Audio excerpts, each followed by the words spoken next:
is your name? Magda What is my your name? My name is Magda. Your name is Mansa. Magda. Bansa. Magda. Mazda. Magda. Magda. Mark it down. Magda. Eh? Magda. Magda. Magda. Going to be joining very soon. Val Ozigbo is a seasoned politician, a former CEO of Transcorp, and of course, former governorship candidate of PDP in the last gubernatorial election in Anambra State. He's a philanthropist who has consistently advocated for transformative governance.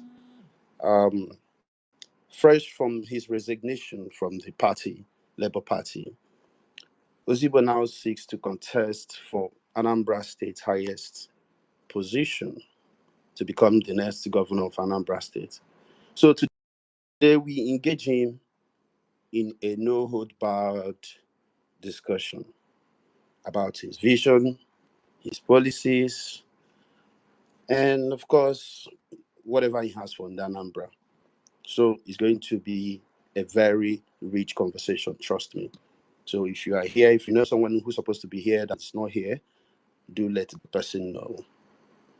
So as we look at Anambra State, look at what it is, we look at the preparedness and his policies and his idea to tackle the Anambra's complex challenges. So our reality is very stark. Our communities, we are losing many of communities in the hands of kidnappers and violence criminals. Our youth with potential and everything, unemployment and despair facing them, while others flee the states in search of safety and opportunity. The social contract between the government and citizens has collapsed. So amid all of this crisis, we all have strong hope that one day we'll get it right. In Ndi Anambra, we are known for resilience. We are known for strong-willed, unyielding spirit. So today's conversation is about rekindling that hope. And we are looking at Val Ozigbo, asking him important question. How do you plan to steer us towards this new dispensation? Because if you look at Anambra as it stands, let's start, for example, number one, very critical situation we are into, the security, restoring security and its trust. For context, Anambra State security crisis right now has totally crippled the economic activities and displaced many families, criminal networks and separatists everywhere, with reports of unchecked balance every single day. There is no single day you wake up, you will not hear a case of kidnapping. So the question is, what specific strategies are you coming in? Because this is a very, very hot topic everywhere in the country, security. And we are looking at it very, very passionately because we need to get it right. So I have done the introduction because you don't really need much introduction. So let's go straight to the question. Anambra security crisis has crippled the economy. It has made a lot of people leave the states. And currently, people are living in fear. They do not sleep with their two eyes open. So the question is, what are the specific strategies are you bringing to dismantle these criminal networks? How do you collaborate with the communities and restore law enforcement's credibility? How will you address the root cause of these problems? Because when we look at this problem, we look at it from the surface level, the causatives. How are you going to tackle the root causes, such as unemployment, the negligence, the marginalization that fuel this unrest? Mr. Val Ozigbo, you may take up the mic to speak to us now. Yeah, thank you so much, person. And it's my pleasure engaging every single person on this space. Good evening, everybody. Yeah, I hope I'm audible enough.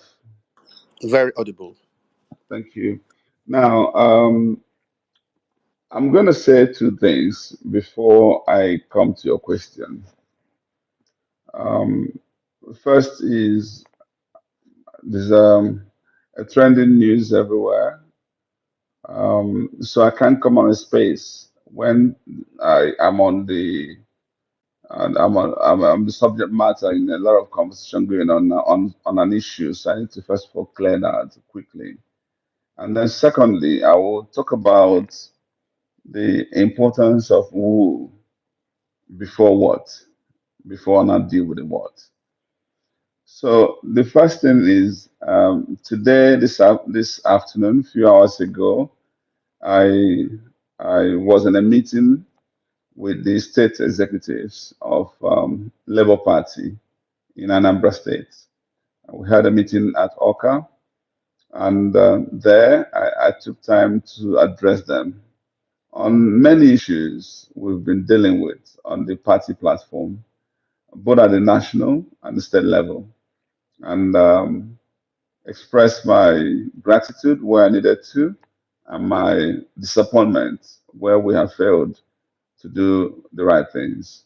And the consequence of all of this is that we have weakened that platform and rendered it almost impotent and unattractive. And unfortunately, there's no end in sight as to the issues. While I thank all the leaders and what they've done, I'm not sure we've done good enough. Otherwise, we could have turned the tide. So today, this very day, I resigned from my membership of Labour Party. I haven't announced where I'm going to, and hopefully by tomorrow, I will have further engagements in that regard. So, in case you're wondering if it's true, yes, I have resigned. And before doing this, before writing to my work chairman, I also have reached out to our national leader, Mr. P. and the national chairman, um, Barrister Julius Abure. So this is where we are on that. So if there's any need for me to clarify on this further, I will do so. I have taken this decision, in my opinion, in the best interest of the Anambra. Now let's now get close to your question. Um, if I get on a space or engage the public and I start talking about what I'm going to do about insecurity, um, I kind of think it diminishes the importance of what is needed to actually deal and curb this insecurity. If you have a wrong person and you're trying to do the right thing, you end up with a product that is wrong. And you also have the right person doing the wrong thing, similar. So what you need is right person doing the right thing. It's not everybody that can deal with insecurity. If you're a criminal yourself, you can't curb criminality. If you're crude, if you're wicked, if you're not empathetic, forget it.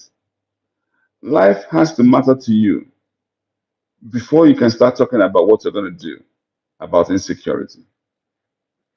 Mother, when somebody is dead, it should matter to you that, wow, this life, we've lost this life. But if you see human beings as another piece of animal, um, and the person goes somewhere, rehashes the best, to cope.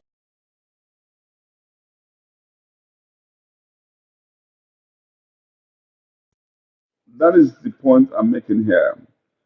Um, we always need to emphasize on getting the right leaders, getting the people who are emotionally intelligent, who are compassionate, who really, really, genuinely mean well.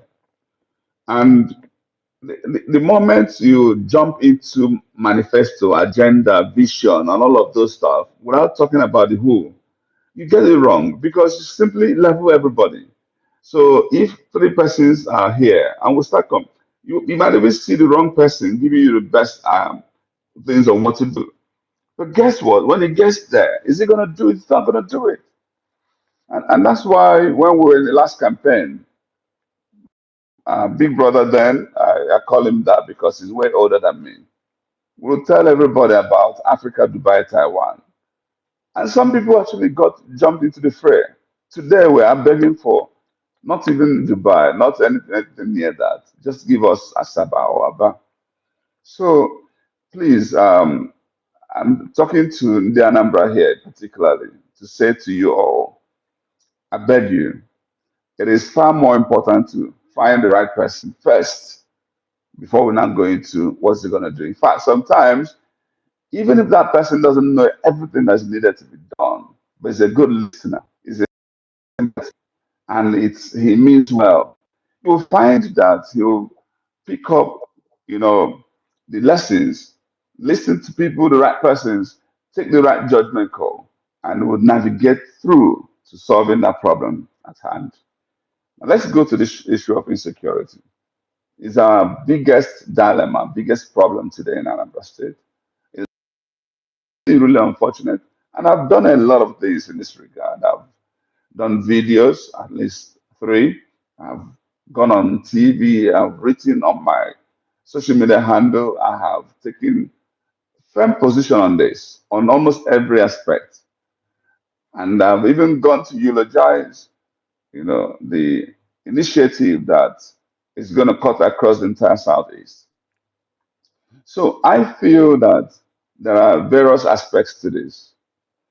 It's always good to separate, accidental criminals who are in this because the leaders have failed. They have failed to provide hope. They wake up, they don't know what else to do, and they just jump into.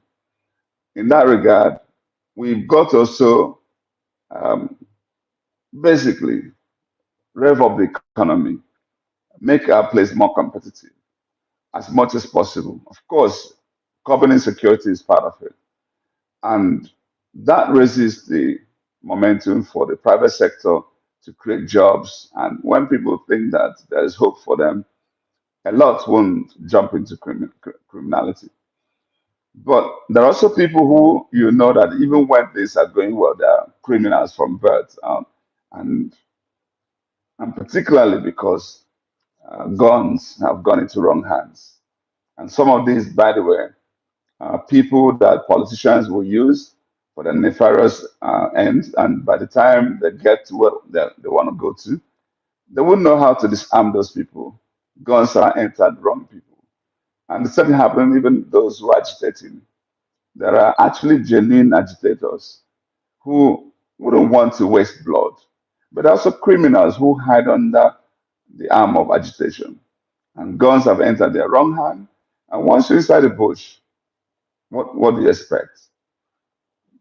They cannot be there for any good reason. But irrespective of whatever has taken you into criminality, irrespective of whether you are from Anambra or from outside next door neighbor, or even from any part of Nigeria, we have to make Anambra uncomfortable for criminality. And the way to do that is to hold people accountable, encourage the right persons, design the right architecture, show political will, and lead from front, devote sufficient budget, and demand performance accountability. This is what some of our neighboring states have done, and that's why they are better than us. Whether it's Enugu or Abia, for instance, and even recently, what is happening is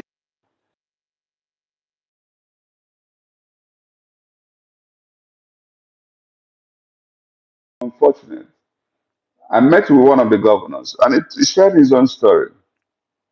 He told me how, basically, he was able to assemble a team of professionals in the security force, and he trained them well.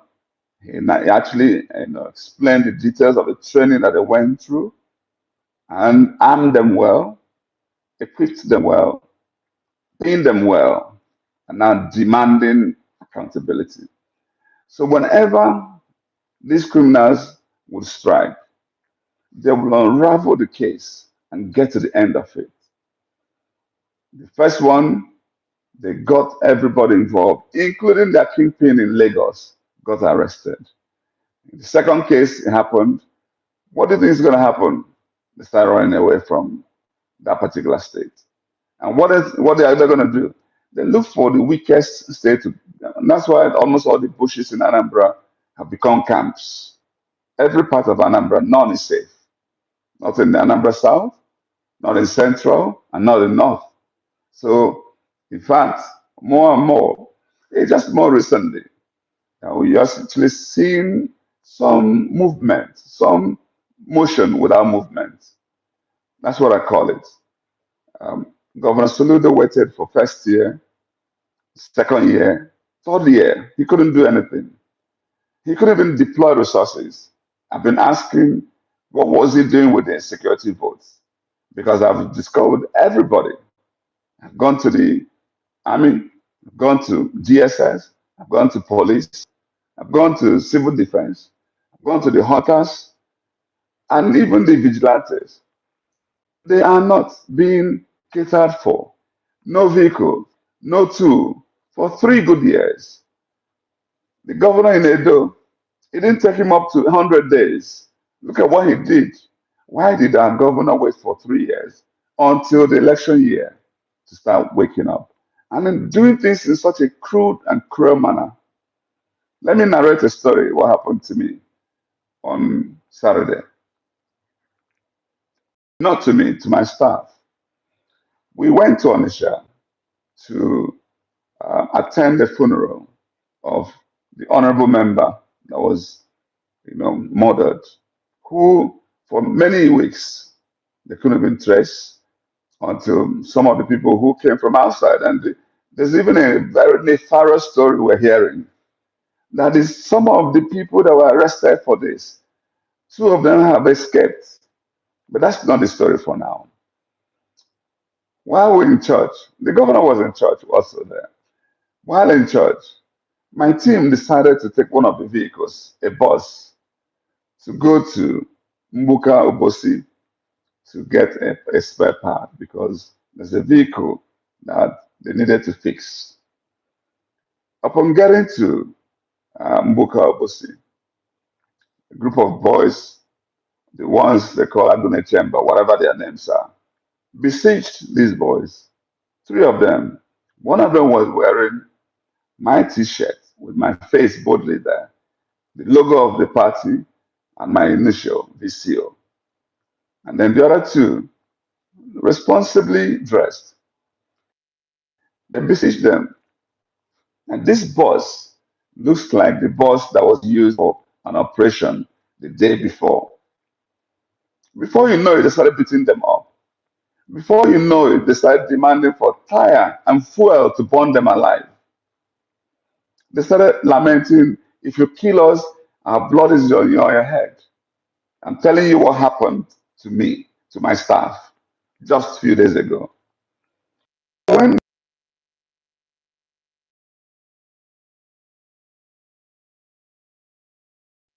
luckily, 2 of the people there said, these people actually sounding innocent because one of them was not begging, take us to police station so you can, this is who we are. We are staff of Valentine Ozigbo, the former governorship candidate. Went on and on. Eventually, they yielded to pressure to take them to the police station. On getting to the Awada police station, by then, my CSO had been alerted. Some of my security men now went to the station. Even when they got there, they introduced themselves, they refused to release them because since there is an allegation that they must investigate, okay, no problem. Before you know it, they drove them away. Before my driver could come out, they couldn't.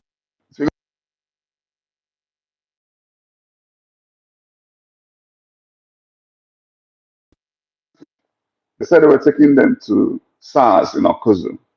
By this time, I followed one of our leaders to another location in Enugu. I didn't know about any of this. When they now eventually got across to me, because I was in a meeting talking, so I wasn't looking at my phone. By the time I knew, I took my calls and they narrated what was going on. I asked, I said, where are they being taken to? They said SARS. So I left everything I was doing and I headed to SARS in Okozo. I got there, I met with the OC, and they said nobody was brought here. And started asking, so where did they take them to? Making phone calls everywhere. At this time, I started escalating to call senior police officers. What is going on? Before they go and waste them somewhere. Finally, they brought them to CID in Oka. So I went to CID, and the people who made the allegation were nowhere to be found, but the boys were there. I waited for like an hour. I had to now move on to, since I know they're safe here, and introduce myself to the Assistant Commissioner of Police there. And eventually, before those people finally showed up, and around 6:37 p.m., they were released.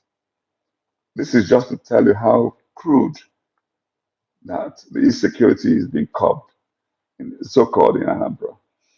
Bottom line here is that there are a lot of things we can do. If you want to really deal with this issue, you need to actually be very smart about this. You need to deploy technology about this. If it's possible, you can actually deploy drones about this.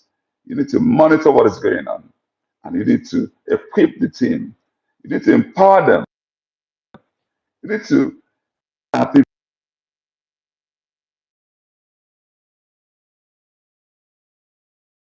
like synergy, so that the people at the local will work with the security agencies in a manner that will be mutually um, respected.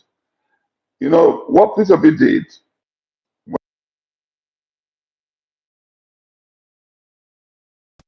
involved a lot of the stakeholders. He involved the town union, he involved the Igwes, he involved the people that ought to have been involved in. And he put them in the payroll, bought vehicles for almost for every community and everywhere. And he was able to take certain measures that showed sense of seriousness. He made a number uncomfortable for criminals. And they left and they disappeared. And that's exactly what we need to do. And this is in the immediate. Before we now go beyond this, what do we do in the long run? And this is where we must have governors across the Southeast talking to themselves. We need to show leadership. We need to build common architecture that will enable us. You know, you can't chase criminals from Anambra, they run to Imo. You chase them in Imo, they run back to Anambra. You need to chase them both sides so that they will know where to run. If they want to run beyond Anambra, let them and Imo and South, and then but you will do that. So there is something that a group of stakeholders put together that I'm very impressed in, because in that solution they addressed both the technical side of it, the legislative side of it, and the funding side of it. What can be done so that the 5 eastern states can talk to themselves, can work together collaboratively to solve and tackle this insecurity issue commonly. And I shared it on my Twitter handle recently, about 2 weeks ago, and it actually gives you a ready-made solution, including templates for the State House of Assemblies to pass the enabling laws.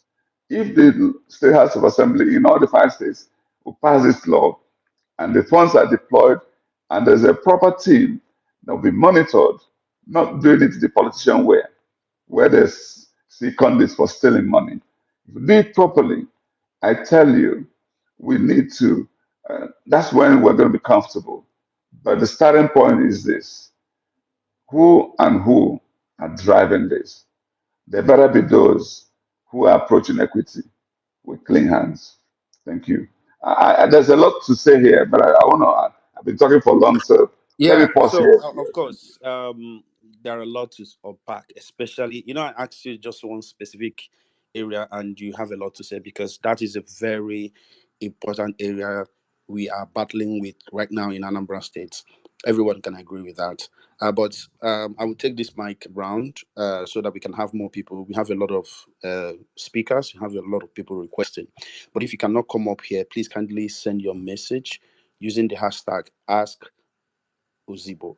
And also, if you are here, if you are just joining us, kindly share this space across your timeline so we can have more people join us and be able to ask questions and engage on this very important conversation. So let's go straight to the first person that's joined us, Nehemiah. Please, if you have a question, make it very snappy. 2 questions max. Go straight to the points. No praises, no long notes, please, so that we can have more people. Nehemiah, go ahead and make your contribution or ask your questions. Good evening, Uche. Good evening, everybody. Mr. Ozigbo. Good evening, sir. Good evening, my brother. We are, yeah, we are happy to have you here. Come speak with us, and we want to really know your plans and everything you have for us in Anambra State. Now, the is a very, very straightforward question. Honestly, I must pour out my heart. I have not been really happy with the way you have moved around concerning the issue of Anambra State's number 1 seat, and I can understand everything that has been happening in the Labour Party, and we understand your move. And another one question we want to ask you is this: there is a rapport around the timeline today, and everybody coming out to say Val is moving to APC, that it is sealed and done. It is sealed and done. And the truth is, some of us, there's this disdain that some of us have for that political party called APC. I just want you to say it to our ears tonight, and let us know: is it true that you are heading to APC? Thank you, sir. All right. It's not a question I would have liked to answer today until I come out clearly to state where I'm moving to. But there's something I need to make clear here. First is, I think a number of elections this year. Before I even react to this, you said you know everything that's been happening in Labour Party. You must be really a god to know everything that's going on in Labour Party, because even me, I don't know. If I have been intrigued by a lot of things going on there. Some of them you think you know, but when you look deeper, it gets very confusing. And I'm one of those who believe in values. And unfortunately, I used to think that Labour was going to be a better platform. But over time, I started asking myself, between Labour, PDP, APC, which is even better? If you have an idea what's been going on, you understand why that question is important. But let's shift a bit from this. The reality is that Anambra election is not going to be it's not going to be so much about party for 2 reasons. Elections are now shifting. After all, there is absolutely no party with ideology. There's no party. You can hardly even figure out which is better. Some will even claim that some of them have become appendages of the other. And when you look at their processes, internal processes, they are so flawed sometimes that you might as well just. I wish we're able to drive elections through independent candidacy. I wish we're able to pass that law where you don't need a political party to run for an election. I'm one of those that will not have anything to do with any party, particularly the ones I see around. But unfortunately, you must adopt a party. So election will be driven more by who the candidates are. And that's what I'm seeing already. If you carry out polls, you find that if you put names of individuals, maybe Valentine, Ozigbo, any other person, You have an idea how people react. By the time you put names of parties, you also see how they react. You find that indeed, even though individuals are tied to parties, people are more interested in who they want to be their next governor than what party is driving through. That's the first thing. Secondly, is that we are going to battle an incumbent governor. Yes, he's very unpopular. He hasn't done well. It's not just about insecurity. People think it's just insecurity. There are many other aspects. He's extremely arrogant and he doesn't listen to anybody. Somebody's line has to be muted. So, and so majority of the opinion that I hear, that most people hear, is that this governor does not deserve a second term. But how do you remove an incumbent governor? My simple solution is this. We've got to come together. If you just decide it's not just one party, you've lost it. Once there are multiple serious contenders from different platforms, we're going to weaken ourselves and the governor will come back. And actually, that's his plot. We know already, that's his plan. And so what does he do?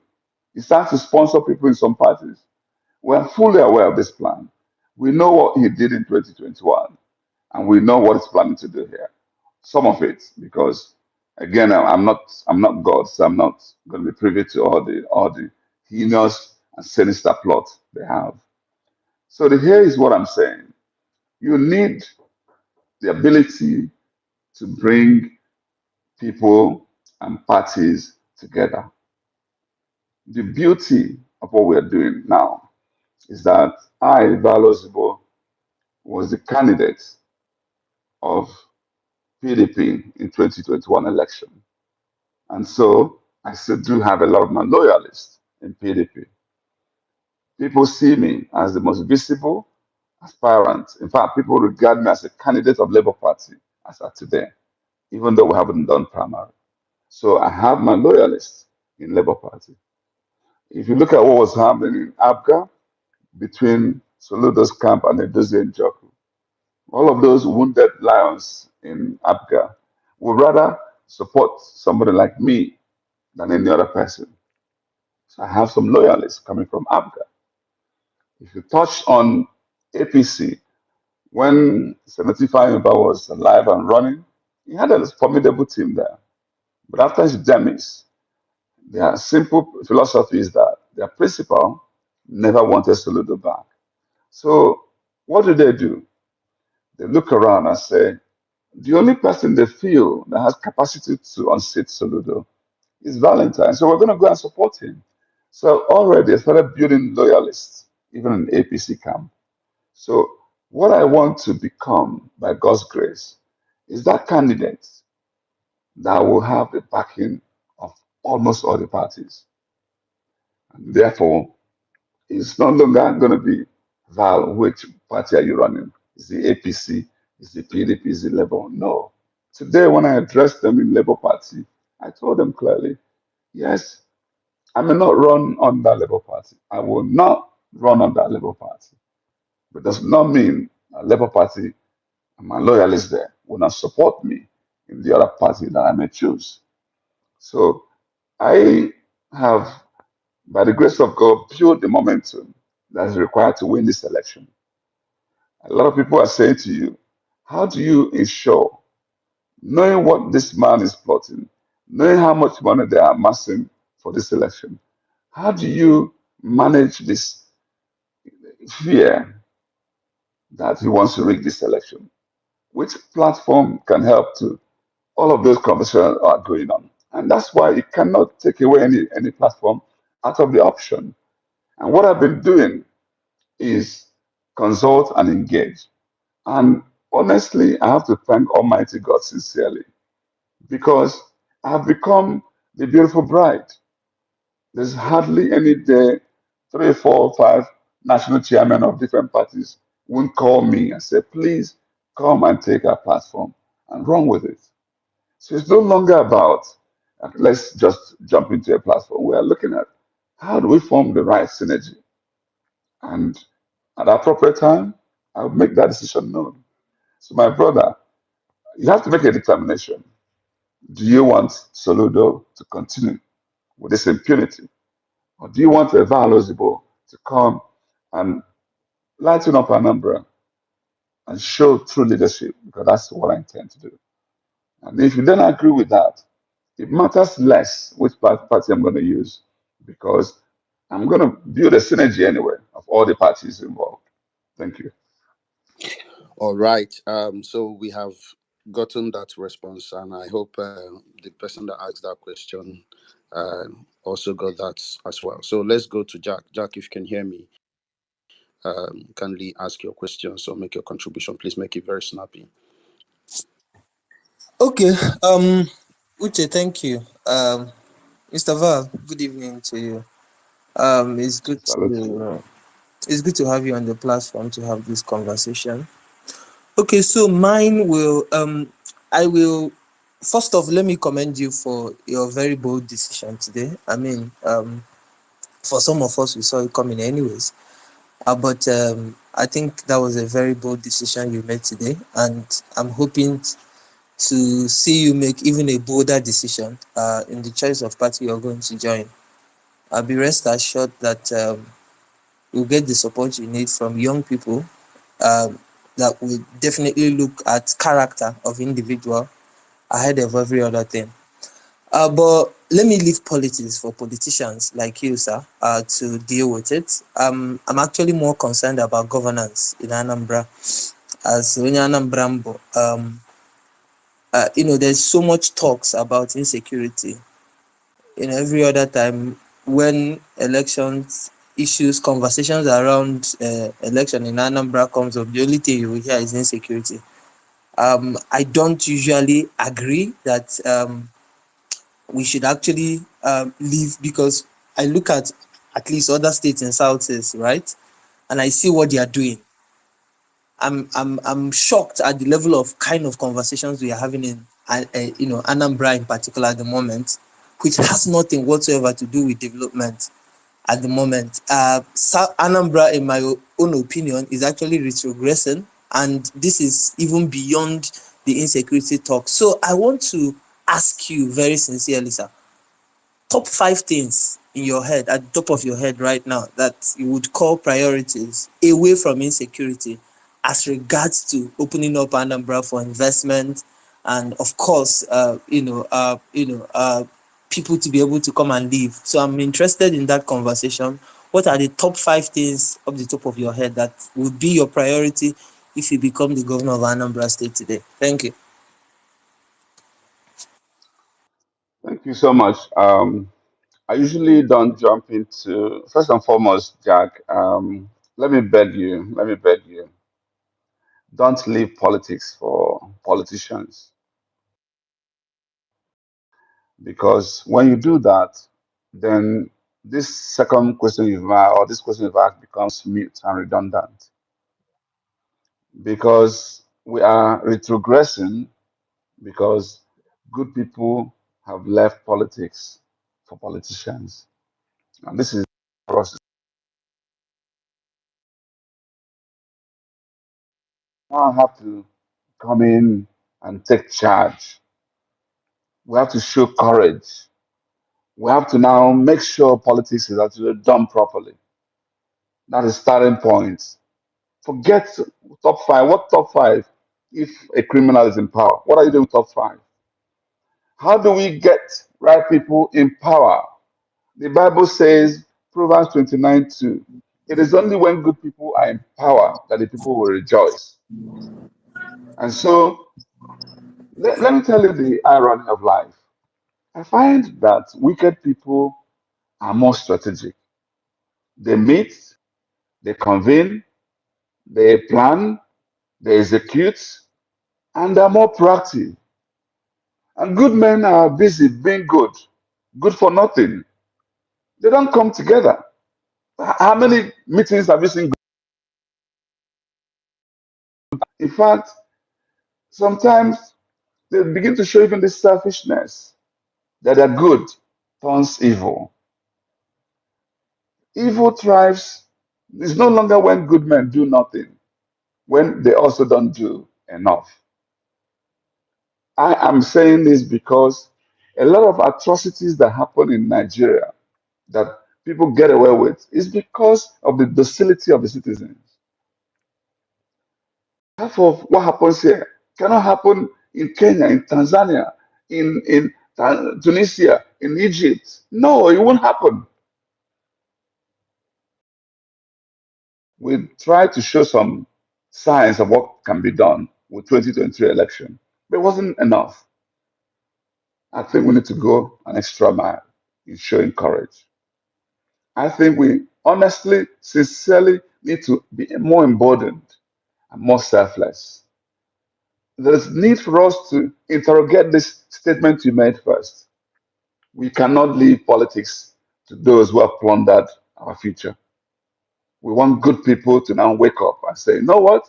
This is my state we're talking about. Enough of this nonsense. And that is why I'm interested in building a movement of young people. And I'm going to launch in one on Saturday. How do we come together to be able to say enough is enough? I want us to go the extra mile. Call it NSAS 3.0. Not violence. Very particularly when it comes to protecting democracy.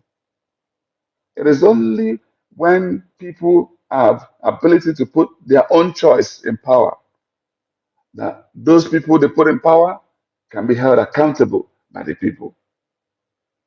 So let's not go into the issue of top five, which is like a jam question.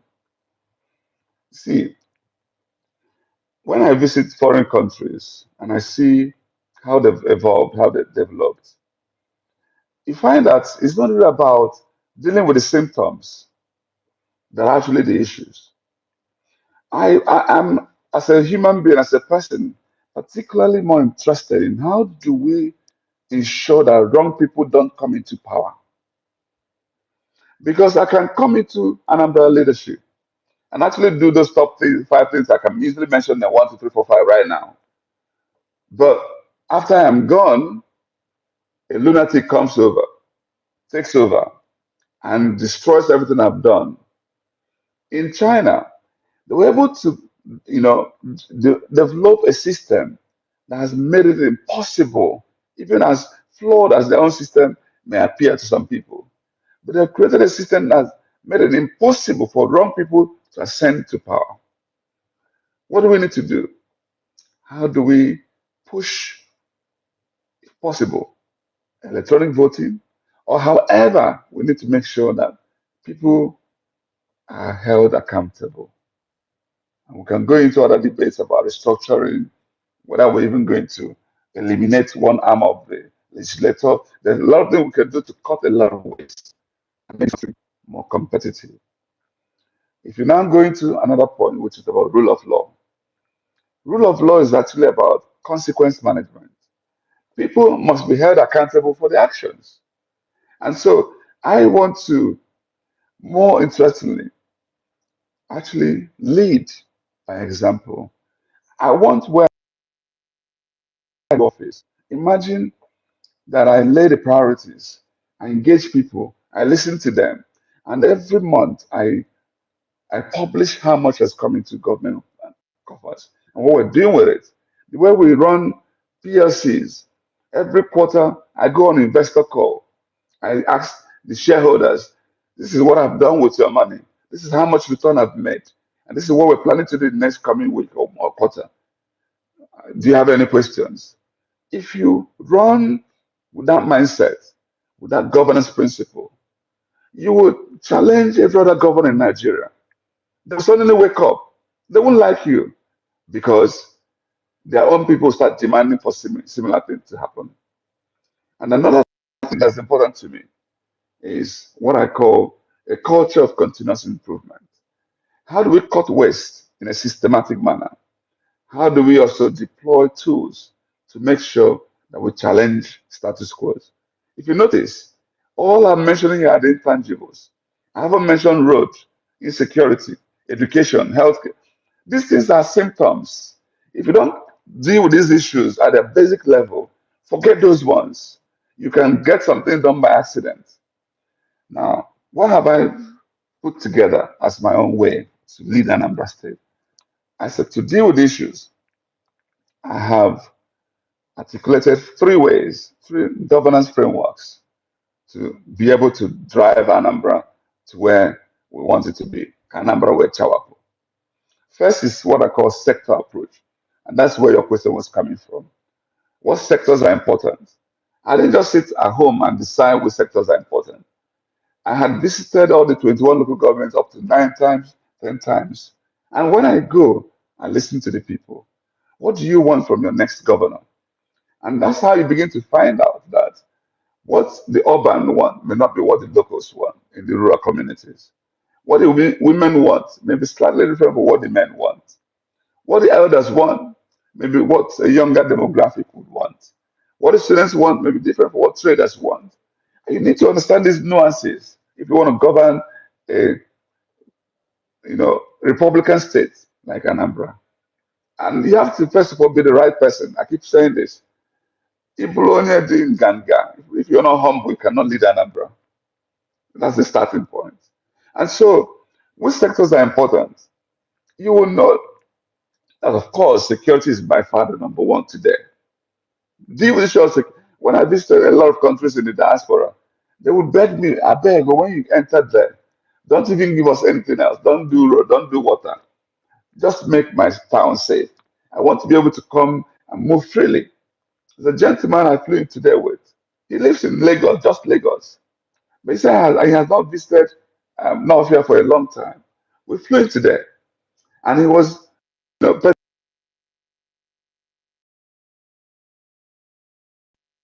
his wife has given him all the please, just dress down, hide yourself.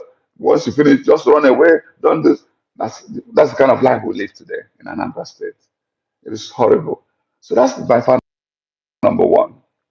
Infrastructure is another. And infrastructure is not just about roads.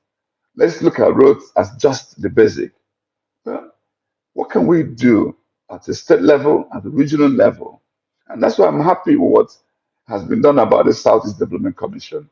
Imagine we have such a small landmass that we can actually use train to run around the Southeast and develop a port system where we can clear our goods closer home and then develop the power infrastructure and add the roads. If you do these things, if Anambra people will bring their money in tons and keep here safe, you will see magic happen. And how do we lead this charge? Even if you can't finish it up within your tenure, start it and then plan a proper succession planning so that the person that's going to come, you don't need to impose somebody to the Anambra, but by the time you lay basic right processes, the society will throw up the best. And when you do that, you have somebody that can continue with trajectory.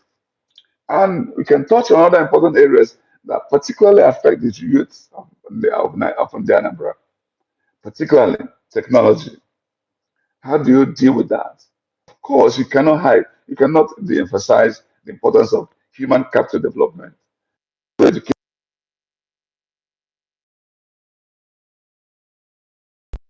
cutting off. My phones are ringing off the hooks. I'm cutting off all the calls so I can continue with this. So there is that's just the sector approach. And in each of these sectors, we will put together, we've done this already. This is where we are. This is the current situation. This is where we envisage it to be. And these are the things we need to do to get there. And when we get there, this is the end product in terms of impact. This is how many jobs we intend to see. And so, if we do this right, a number of people will be proud of the state. The second approach is the cluster approach. We must emphasize some important clusters without ignoring the rural areas. Onitsha is such an important cluster that it must be emphasized. After all, that's where most of the money is coming from. So you have to devote enough time and attention to a place like Onitsha, not just Onitsha as a town, that axis, including Obaru area. How do you make sure those areas become what we call a center of excellence in commerce? How do we restore law and order there. Let them elect their own leaders. Don't impose people because you want to steal some money through some, you know, backyard.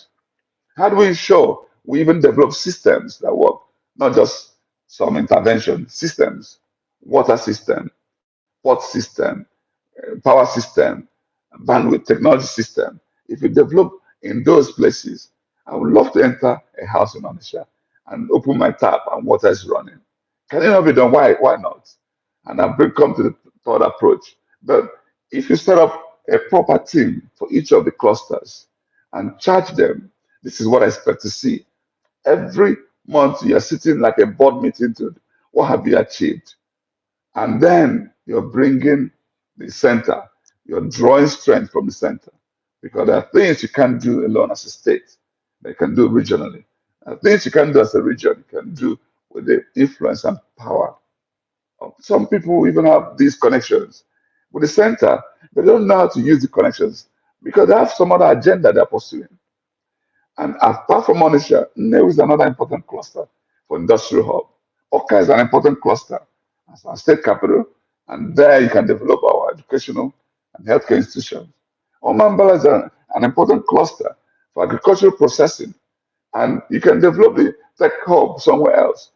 So if you do these things and emphasize these clusters, when you hear LSOT is doing well, LSOT emphasizes on certain important cluster, like Aba. And when you do these things well, you're not just affecting the life of like Onisha people alone. Every single person, town in Anambra State, they are represented in Onisha. Almost every community in Southeast are represented in Onisha. So when you get Onisha right, you're getting the rest of the area right. Then the last approach is what we call partnership approach.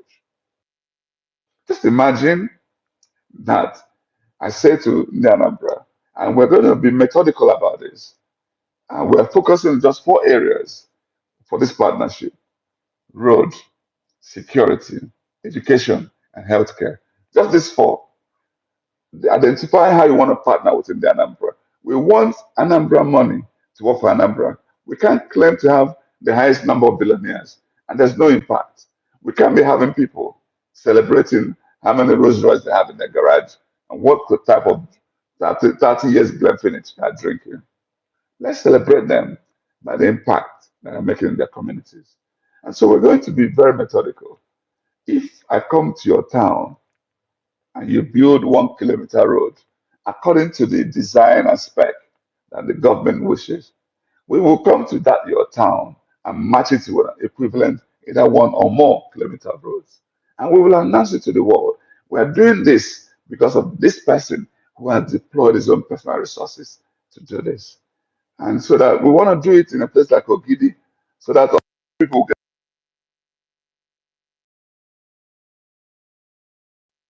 those from Ojoto will say no, and those from Onisha, those from Oka will say no. Let them now start competing for what is good. And guess what I'm going to do? I will bring them all these partners. I'll bring them maybe December period. We'll celebrate them. If I find a great leader around the world that I'm close to, I will invite him to come and give them medal and appreciate them. And the world will celebrate them. If I have to put them on CNN, I will do so, such that it becomes the envy of others. By the time we do this in roads, get people to adopt schools, adopt healthcare institutions, and do also that and for security, and we all partner together, there are going to be many people next year jumping to the fray saying, wow, this is the kind of thing, that type of leadership we want to bring. Genuine, sympathetic, empathetic leadership that really caters for the need of people. Thank you. All right, thank you so much. So let's go straight to Wayemi. Wayemi, do you have any contribution or question to make? I would rather go through the comment section and pick some questions, if that's fine. Yeah, yeah, go ahead. Just read like three so we can proceed. Let me go through because some of them are not necessarily questions but statements, but I will take a few. So this one is from Ada Idemili. She says, please, my question, if Val wins, will he continue the projects Oludu has started? Then we have another question that says, at Valentine Ozigbo, you spoke about the crudeness and cruelty of the measures Governor Soludo employed to curb insecurity. How do you think, sir, that he should have addressed it? Um, then the last one is, okay,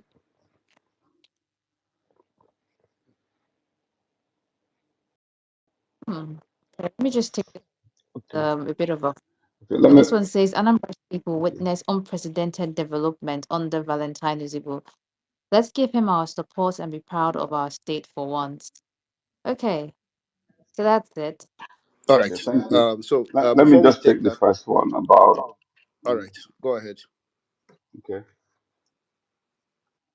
You want to say? Go ahead and I say actually what you wanted want to to say. bring more person, but go ahead and respond to that, the questions. So when the first comment is on. Okay, the second one is about the crudeness. Okay, what's the first one The again first now? one was if you are going to complete the project started by the. Okay, yeah, that's actually a very simple but loaded question, but I will answer it very simply. Um, Governance should not be about us, but about the people. Why people will go and abandon projects of their predecessor is because they are prioritizing themselves over the people. There's no sane governor who understands his onion would not want to continue for a job that's already almost done. Why would somebody, if sometimes, if somebody is building a road, because I've seen this happen, um, a governor comes, does the gutter, does some of the base soil, and another governor comes and is focusing on another road instead of just asphalt it and then take glory. And so it doesn't make sense to me. So the direct answer is I'm going to obviously continue the projects. However, there's also what we call, I'm a chartered accountant. There are projects that guess what? The more money you put there, because I do what I call value for money analysis. If I put this amount of money in this project, is it worth the money or worth abandoning? Because there are some projects that becomes clear that it was a stupid project from day one. I pray there's none of such. But if you do your value for money audit and you figure out that this project will cost you 2 billion naira, but guess what? Even though 3 billion has already been sunk, you can even do a better job.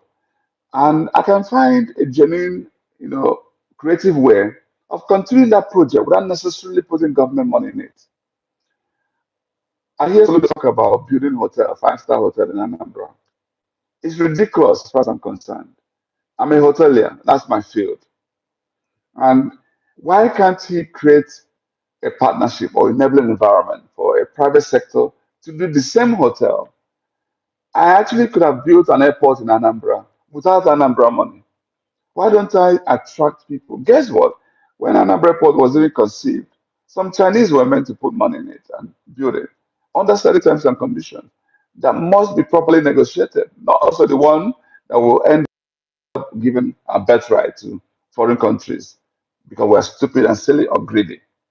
So I'm saying to you that you are talking to a CEO that has led corporations who understands the value of money. I am a financier, a banker, an accountant combined. So I know what to do with money. I know how to deploy it judiciously and achieve the end. And also bring the governance required. Where the state must put money, state will put money. So I can get a five-star hotel built. I can even put 10% equity in it, 20% to encourage the private sector and say, come and run it.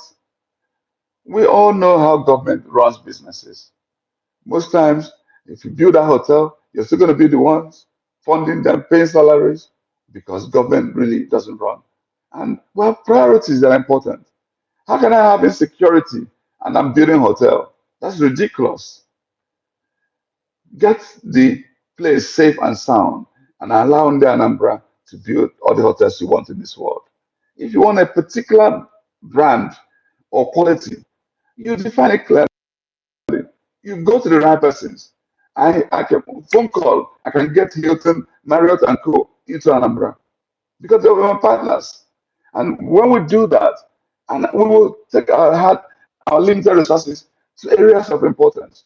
I would rather build more healthcare institutions, world-class institutions, than build a hotel. It doesn't mean that a hotel is not important. Get it done. Just use wisdom and creativity.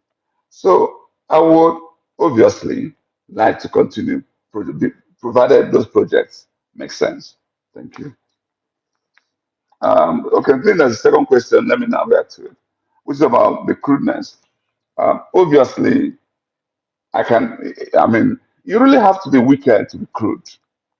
I mean, or allow crudeness to happen in your country. I want a civilized society. You can't be chasing IGR and you're using Akodo to break people's legs. What happened to arresting them? What happened to prosecuting them? What happened to, taking them to court? Why would you just like I narrated how they almost burnt my three staff alive? How do you give guns to people who are not trained? My sister, please pray you're not a victim because you won't ask me that question next time. Thank you. All right. Thank you so much. So we go to Angel Gabriel. Please, can you make it very brief so we can have more speakers come on board? Thank you. Usha, my brother, thank you. In here, we are quite a lot on this space. So I would appreciate it if all questions are asked under 30 seconds to a minute max. So that way we can take more people. And as soon as you're done speaking, I will have to drop you to the listener section to get more speakers. Is that fine? Good. All right, Gabriel, over to you. Thank you very much. Good evening, Val Ozigbo. My question is, during the time of Anambra State local government law passed by the current governor of Anambra State, Charles Soludo, I discovered that most of our elites, stakeholders in Anambra State, did not make a single comment over that law. Today, every local government in Anambra State receives up to 300 to 400 million, and this money goes back to the state government. I was speaking to one mayor, that local government chairman, 3 days ago. He told me that they don't receive up to 40 million from the state government after remitting 3 to 400 million back to them. They will just be giving money to pay salary and nothing more. No projects from the local government. When the Supreme Court passed the autonomy bill for local government, what are you going to do differently on that day? Are you going to continue with that law that says the local government should remit money back to the state every month, or are you going to abolish that law? All right. Thank you. Thank you so much. So we go to the next person, Olisa Eloka. Kindly ask your question immediately. Olisa Eloka, if you are here, ask your question. Okay, let's go to Justice Edward. Edward, please kindly ask your question immediately. Yeah, good afternoon. Okay, thank you. Mr. Ozigbo, straight to the question. I've listened to you a couple of minutes now. What is your relationship currently with ex-Governor Peter Obi? Did he give you his blessings when you called to inform him that you're leaving Labour Party? Do you have any concern about his leadership qualities? Do you have things in mind that he should have done better to avoid some of the issues that the Labour Party is facing today? Thank you. All right, thank you so much, Justice Edward. We have one other speak. Okay, Good Governance Ministry. Please ask your question so we can go over to Val. Thank you for the opportunity. And good evening to you, Mr. Val. Ma is recognizing the issue we have with the present governor, Soludo. The major issue he has is superiority complex. That is believing that he knows everything. And, humility is everything, and showing empathy is one. I want to ask you, would you give opportunity to the best of Anambra State to come around you and provide solution? One. Secondly, what is your opinion on government running a business? Because I know that so many elites believe that the government doesn't have any business to do with running business. Thank you. All right. So let's go to Mike. Please, let's have Mike. Mike Chukuma, just ask your question so we can take. I'm taking down the questions, so make it very brief. Thank you. Yeah, Your Excellency, my question is very simple. I haven't lived in an organized society. Let me put it this way. On insecurity, you've talked so much on that, but I just want to ask a very touching question in relation to what he just narrated about your aides in this coming election. I have no doubt that wherever you go will not be a mistake. After all, a popular figure in Nigeria always said something like, if you enter a vehicle going to Lagos, it breaks down at any point. You have to get down and get into another bus vehicle and get to Lagos. So, believing on that, what are you going to do differently to make sure that such scenario does not play out in this coming election, which is where the hope lies and the future also lies? This coming election is where the hope of Anambra lies. So what are you going to do differently about that to be sure that such thing does not play out during the election proper? Thank you. All right. So we go over to Val Ozigbo to respond to all the questions.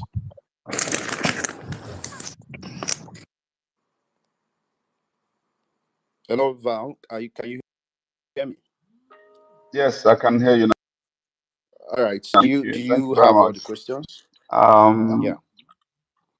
yes, I think so. I tried to take them down.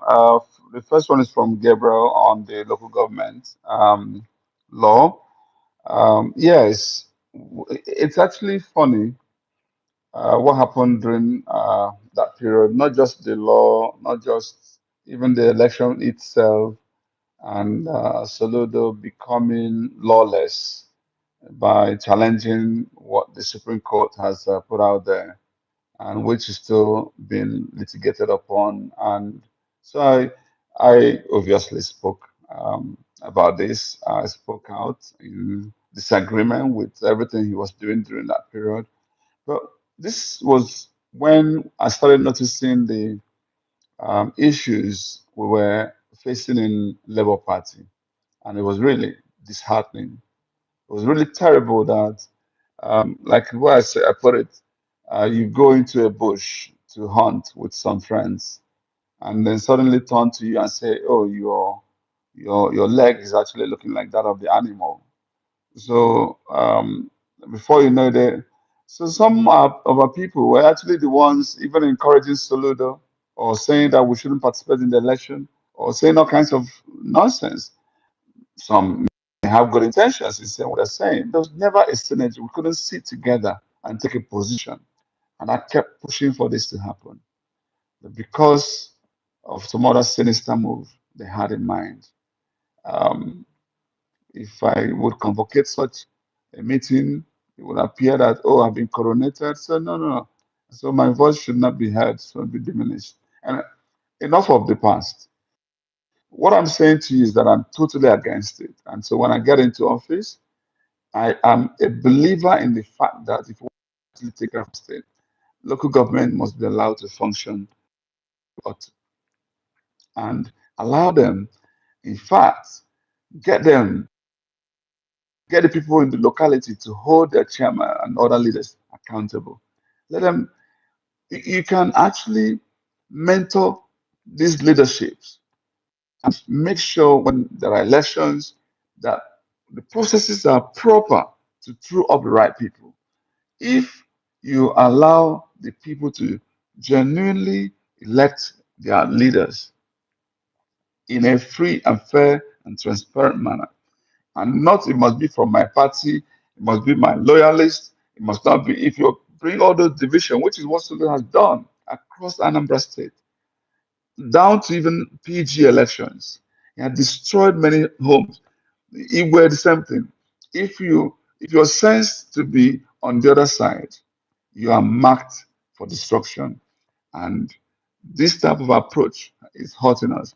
We need to get our locals working from PGs, from town unions to the local governments, and we must allow the autonomy that the Constitution and the Supreme Court now has granted them. On Edward, you talked about my relationship with His Excellency Peter Obi. I am honestly full of respect and admiration for His Excellency Peter Obi. And these are the things I conveyed in my letter to him to announce the fact I'm resigning. Um, Obviously, just like myself, there are rooms for improvement. I am not also going to tell you that everything has been perfect in the way leadership have been played. So there are rooms for improvement. And what I've seen is that whatever has happened to Labour is unfortunate because I don't see it as a vehicle. We can't have gone through all these governorship elections in the past and performed so badly and still thinking that continuing the same approach will give us victory. It doesn't make sense to me. And so, and it's not just about him. I'm just talking about the entire leadership.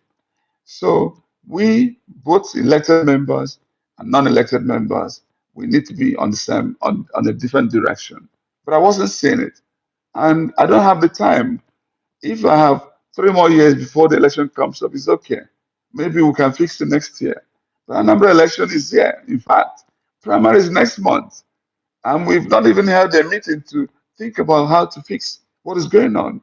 So I can't allow the hope of Anambra in the name of party issues. I have done my bit to try to contribute. I've called meetings. In fact, after the election in 2023, I was the person that called meeting. I brought His Excellency Peter Obi, senators, all of them came together. What do we need to do? But immediately after that meeting, some people felt, on what basis should Bob be candidated?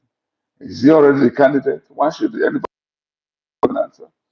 And so, and that's how this going to the bush and them thinking my leg is like that of the bushmeat. But I need to make sure that is not the case. So that is, I mean, if you, we've agreed to hold conversation around my resignation. I don't know that conversation, but the truth is this: I don't have any issue personally with His Excellency Peter Obi. And then on, I think this is from um, GGM, yes, Best of Anambra, and maybe you forgot who you're asking this question, GGM. I'm a business professional who understands that the only way leaders actually shine is actually surround themselves with people who are better than them.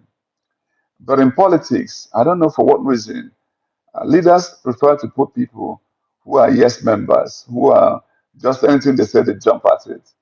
And so, if you even look around my team, people around me, you see that I don't compromise on quality. So, I will find the best of Ndi Anambra, even if they're in the moon, if they are local here, to make sure they contribute their best, their quota, because that's how we roll. If you're a private sector person, you hire people on competence, on character, on integrity, on delivery. And if they don't do well, you fire them.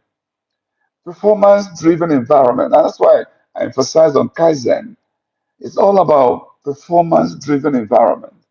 In fact, I will so democratize performance environment that people who are guys will find Anambra uncomfortable. They will wake up or they will ship out themselves.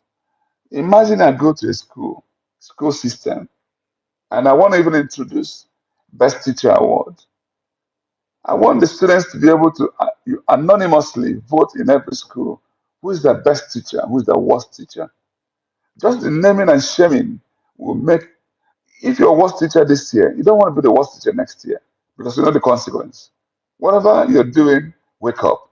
And so we have to run government as a business and actually get government out of business.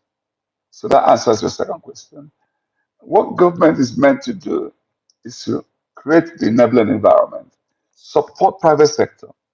And so if government must go into business, it must be a business that the private sector cannot do. And so you now think of, should government do it alone or do they do it in partnership with the private sector through a PPP model? And so this is the way to think about this. We want sustainability.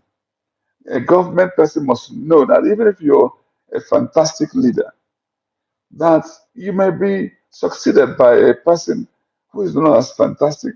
So create the governance framework that will. That's why I love, for instance, what Goodluck Jonathan did with the Nigerian Sovereign Investment Authority. When they wanted to start saving money, they created laws around these things to make it difficult for some person to just look into the reserves and plunder it anyhow. And so, even though some abuse may be happening there, but it's going to be minimized because of the governance framework. And that is something that we have learned from running corporations. And then finally, Mike, yes, it's worrisome. People have already seen that Solis is actually not interested in the insecurity. He is amassing youths he's going to use for the election. And what I am telling you is this: the antidote is for Ndi Anambra to wake up and show courage. So stand up for what is right. No docility. We have seen these things before. I can tell you that when we decide to take on a trajectory and we want to stand by it, everywhere would disappear. If you look at what happened in Kano, when the people of Kano stood their ground, everybody shaped off. That's what we need to do. How do we energize, particularly our youth demographics, to stand for what is right? To stand for what is right. Thank you. All right, thank you Right. so much. Wayemi, go ahead. Yeah. Speaker is going to be EK Bishop. After EK Bishop, we will take Kenny 234, Alfonso, and Pericoma. In that order, please. EK Bishop, please. Okay, Your Excellency, you've spoken well. Um, it's time for the Anambra people to stand up and be counted. But my question is going to be more of direct. What do you plan for the youth? Because the youth are the most marginalized. And if you look at even the current governance in Anambra, you discover that the youth are not even carried along. I think it was even recently the governor wanted to start doing youth empowerment, which I see as a political activity. So, I mean, we've talked about insecurity, we've talked about good governance. What's it's your plan for the young people of Anambra, and what is your message to them to ginger them to come along in this journey?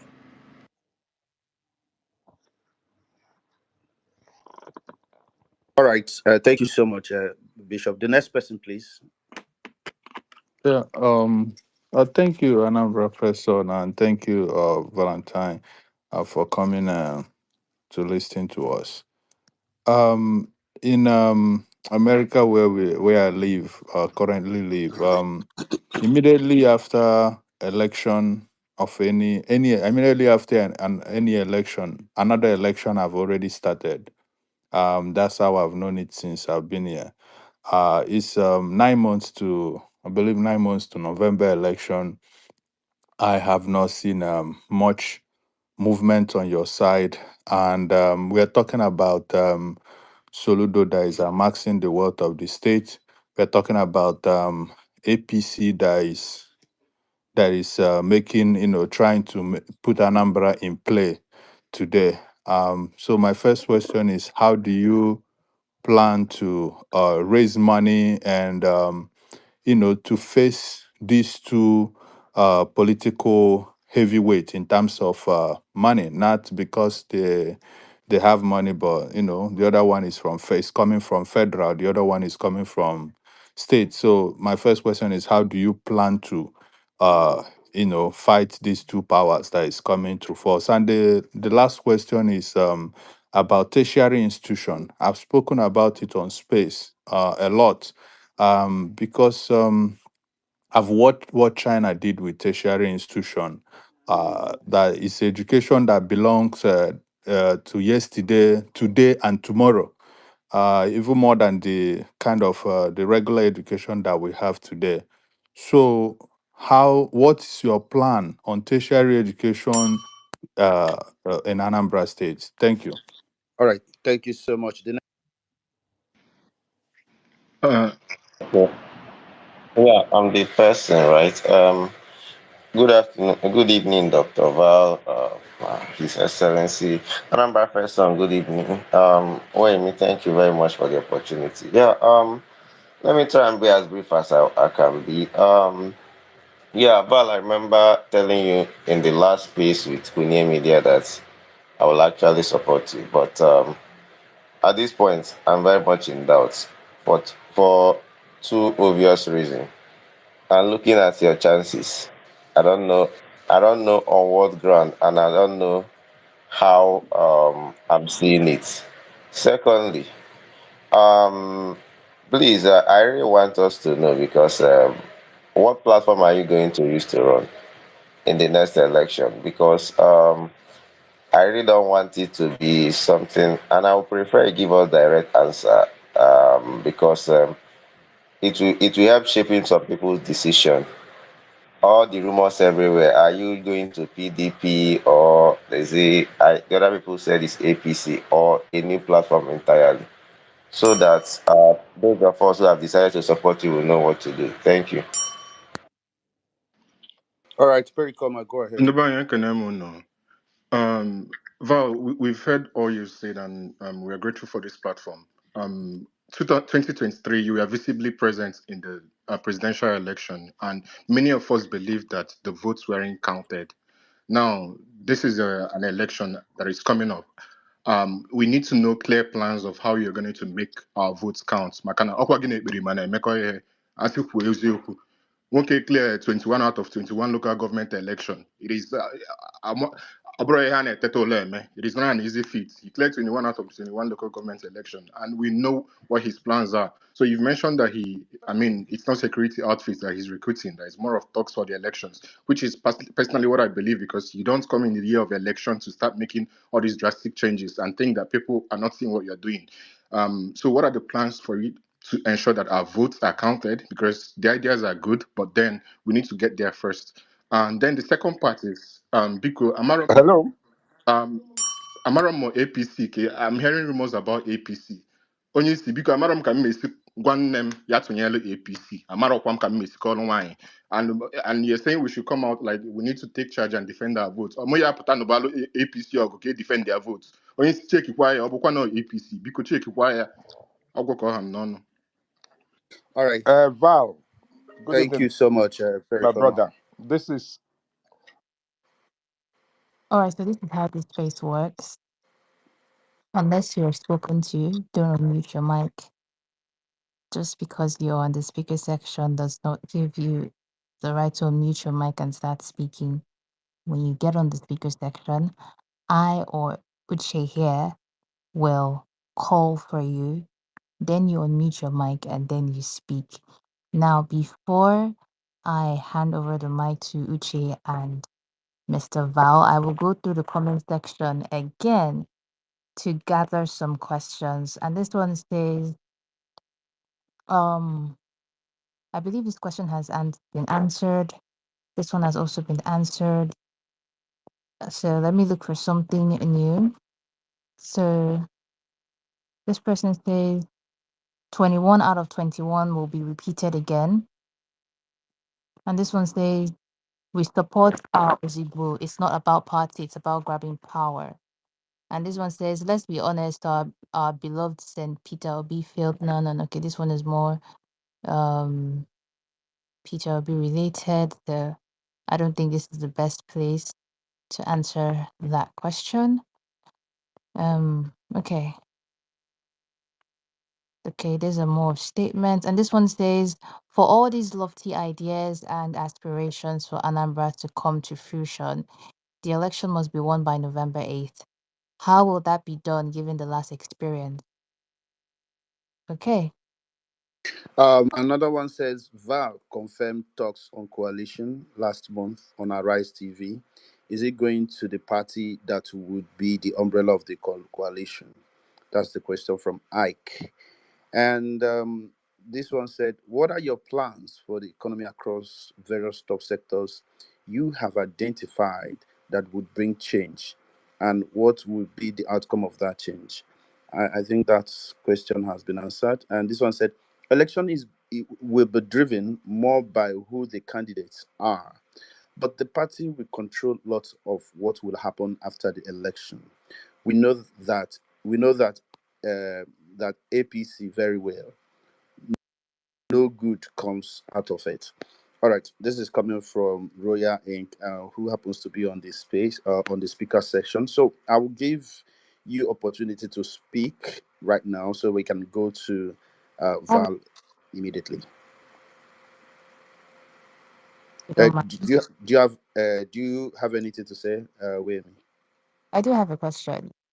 All right. But I'll just throw this out there. My question to Mr. Val is, going by how the people of Anambra feel, one of the things that I have seen come up a lot of time is Soludo is he's from the private sector, and there is this problem with private sector slash technocrat not being able to handle politics slash governance to a large extent. And to be fair, you are equally from the private sector. Soludo has financial pedigree, so do you. There are quite a lot of professional similarities. Going by that, from the people who have this mindset that the private sector has no business in governance politics because they come in and they don't necessarily make the smartest and the best decisions. How do you plan to maneuver, navigate, and change your mind? What makes you so different from Soludo and the like? Thank you. All right, the show can continue. Uche, over to you, please. All right. No, Yeah, let's I, have Royal Link. I think I should respond. There are Yes, several. let's It's have Royal almost Inc. 15 now, so I may forget some of this. Okay, Exactly. In fact, no let me problem. start off with Wemi's. Let me start off with Wemi because It's actually a surprise. If people hold that view, that must be minority view.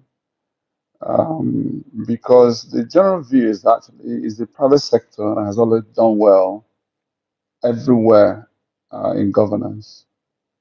It's actually people who think business-like manner, who have understood the value for money, who have sweated, employed people, managed resources, created environment of you know law and order, corporate governance, and shown accountability. Know that there is somebody else that they report to, that they must tender, and that is what has been missing in politics. That's why we've been failing. Why do you think Governor Mba is seems to be doing well? Why do you think Governor Oti are doing well? And that's where I belong. I don't want to say I could even be better, but that's where I belong. Soludo is not a private sector person. What are you talking about? Since when? From classroom to serving government? Which private sector? Which company has he managed? Mention one. Mention one. Since CBN governor, that's advising government. They never render account. If Soludo's tenure in CBN is investigated, he won't be moving around. With due respect, the entire thing that happened that even led to formation of AMCON is a result of what Soludo did in CBN. Within few, and it's very good at announcing this, this type of not thought through vision, grandeur vision. This is what I want to see. You know how he speaks. I was a banker when he was a central bank governor.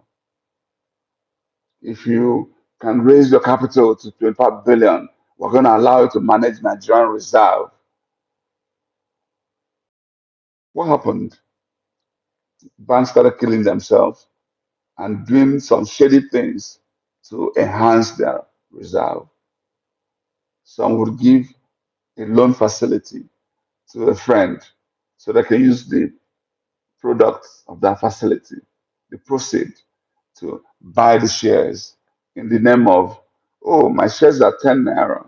When it moves to 20 naira, you can now sell and make a lot of money. And the greed came in there. What was central bank meant to do? They were meant to be a regulator, to do capital verification and check the source of those capital.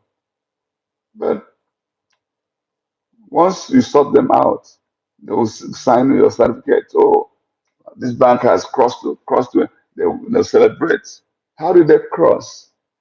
It was a failure of banking regulation. So the moment the share price started moving from 10 naira, not to 20 naira, now to 5 naira, they saw bad debts in their eye, in their face. That's how Ancon now runs it to trillions upon trillions. We don't even know what to do with Ancon anymore. It was Soludo's Ancon. And this is the person you're comparing with me. Please cut me some slack. Let's go to the next question. Um, let's go back to what Ike Bishop asked about my plan for the youth.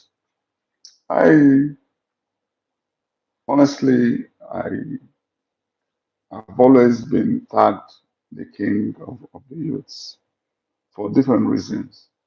I've done a lot of things in my private capacity that demonstrates my recognition of the potency of getting things in order for our youths.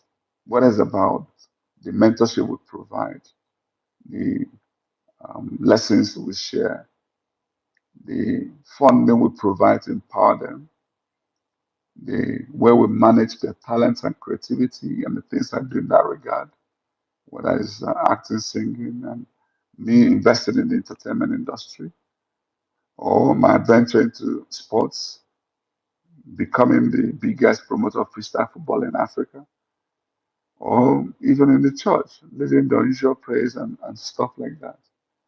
So I've always done things that set me, apart and endear me to the Nigerian youth. And or even in technology, where I have partnered with Decagon to train youth in software engineering and providing scholarship to certain youths. But as a governor, I'll be more deliberate because I know they are the most important demographic. It's their future that we're toiling with now. We've been wasting. And guess what? They actually, if we're able to channel them properly, they can actually live better because the world of tomorrow is their world. I actually want them to take our society to higher ground where even the elders will find no bearing. When I was addressing some youths on one of the FM stations, Bosi, I said to them that when an eagle and the snake are fighting, you know what eagle? If he captures the snake, takes it so high that the snake will lose balance. I love how elders can't even operate their phone. How much you understand what artificial intelligence is? Let's take our society to that level where the youth will now dominate. We can't be begging for youth to be brought to the table when they can actually own the table and decide who else they want to admit. And that takes me to why the youth need to wake up and understand the power.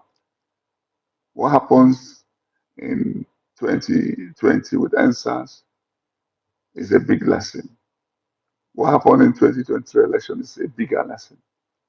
Let's even take that lesson to the biggest level where the youth can now actually coordinate themselves, no violence in a methodical manner, and stand up for what is right. In politics, I gave an example what I've been involved in the past that the youth can copy. In my ward, usually when an election is taking place, we gather ourselves, we engage the electoral officers, we speak to them, we make it clear to them. In this community, we must do right. Don't worry, we're going to take care of you. Is it money? Is it the food? We will entertain you. We'll be fine. But there's only one condition. You must do things right. Guess what? If you don't do it right, we're not going to let you here. Go here. We won't. And we'll tell them we'll block the entire. Just do what is right. It's not kidnapping people for wrong reasons. You must insist that they do what is right, or you're not living here. And when they see you're serious, do you know what they will do? They will do what is right. That's what the youth need. They need to wake up and stop complaining and faffing around. No, let's stand up for what is. And we will go into deep to explain this further. This is not a forum to, I'm not launching the movement here. We'll do it properly so you understand that the power rests with the youth. When it's done, it's your future, it's your destiny, it's your government. You'll be well represented. I would love to have 60% of the youth in my government. Yes. But I know elders here may be upset, but I don't care. They are more important. They are bigger stakeholder. If a man is 80 years and will die in 85, it's only a 5-year stakeholder. If a young man is 23 and he's going to die at 85, he has tens of years to live. And so he's a bigger stakeholder. So we must prioritize the youth. That's what I'll say about that. Now let's go to point made about facing Soludo No, and no, what Sema. you Hello? That's not a boy boneke.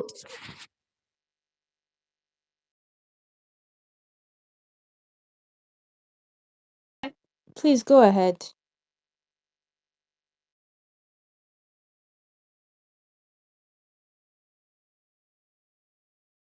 Please go ahead.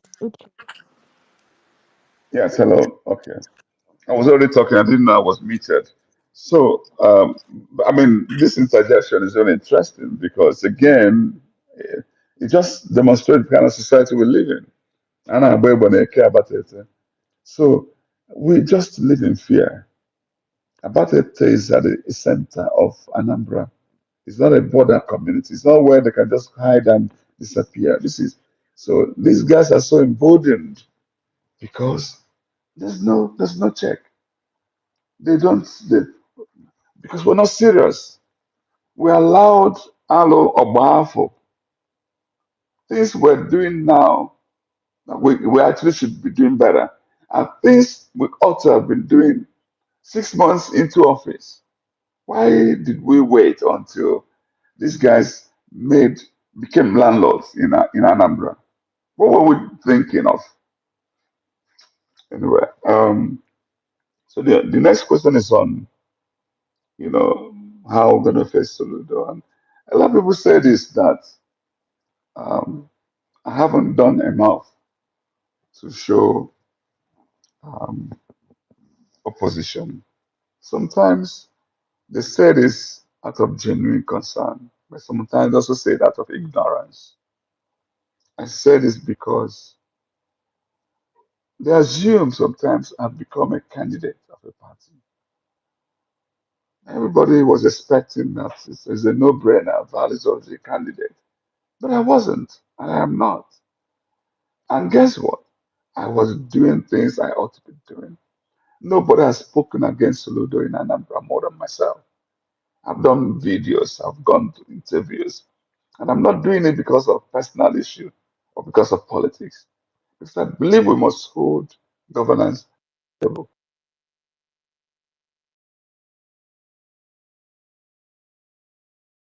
Was to allow him the first 2 years.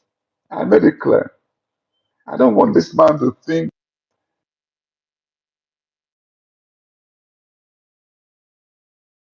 what he wants to do. First 2 years. Let him have honeymoon. Then I took time to analyze everything he has done on the economy, on security, on agriculture, on roads, and how he has failed. How he has failed. I even put out there how much money that has come into the coffers and why he couldn't show the use of these resources. If you still want to know what I've done in the past, please go to my YouTube channel and you have a field there. And so we have done a couple of things, but also I realize I know what I'm talking about. We didn't do enough. I haven't done enough. I ought, for instance, I ought to have embarked on a lot of grassroots mobilization, local government tours. But that was when I assumed we had a party to even run an election with. Until different things started happening. We went to Nnewi to conduct a very flawed national convention. That was ridiculous. Next thing we went to Anambra to conduct another, uh, I don't know how to describe it, we call it state congress, and destroyed what was remaining of Labour Party in Anambra State. And then activities, and instead of us to channel resources and energy and attention to those grads, we started fighting the battle of our lifetime. How do we even save the party? What do we do? It gets to a point. There's nothing I can do about this party. And the people who are actually mentioning, should it be this party or that party? Have not even answered the question. Please, when you come to tell me it shouldn't be this party, tell me the party it should be. I'm begging you, tell me. Because sometimes they even forget that the thing that we're running away from in a particular party, BAB is living it has made landlord in our own party. So where do we go? This is not a sentimental thing. We're going to take a decision purely based on objectivity, based on the interest of Ndi Anambra. And my dear friends here, I wouldn't take a frivolous decision about party. I will take it in an informed, carefully thought through. And in fact, let me even add this, prayerfully arrived at. I am I know I know what this time means for the Anambra. And then that brings me to the gentleman that says he's not sure he's going to support me because he doesn't know my chances. And that has been the biggest problem we face in this country. People vote for people they think can win. Even if they're criminals, they go for people they think they can win. In a way, we make ourselves too transactional. And that's why I feel we shouldn't continue this trajectory. When you see a better candidate, please go for that candidate. Stop waiting until you're sure that person can win. And this is why good candidates never emerge. Imagine if I haven't mastered certain resources, there won't be a Valentine Ozigbo today because nobody comes to your aid. Nobody donates a penny until get you've gotten the ticket. You're very close to winning, and then they start looking for you with resources. But they knew from day one, oh, and that's the thing that saddens me the most. Val is the best candidate, but he doesn't have money. I hear that a lot. Guess what? It's not that I don't have money to run around and do what I need to do, but the money to match and go. Preparing governance for only thieves and criminals. If I don't have money, add your own money so that I can have money. That's the simple answer to it. And that brings me to, therefore, we've been trying to build. That's why we partner with Niger We Can to see how we can leverage crowdfunding. How do we get our people to donate just $10, $20 across? If you get 300,000 people in the diaspora, we have over 2 million people. If you get just 10%, 20, 15, 20% of them, so then 10, 15, $20. Run the numbers. It's enough to run an election.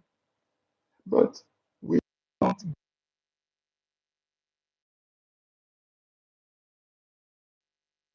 don't, we are ready, willing to for the sacrifice.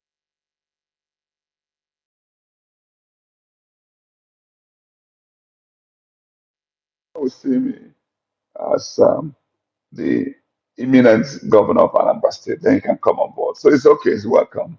If you don't come in the morning, come in the afternoon. But don't wait for a good night before you come. And then that takes me to um, votes don't count, and then Soludo is an Iberima. Well, and so we need to prepare. I think I've responded to this. There are things we intend to do to protect our votes. I'm not going to say them here, but what I simply need our people is to stand up for what is right. We should leave the rest. If we do it well, there's nothing they can do about it.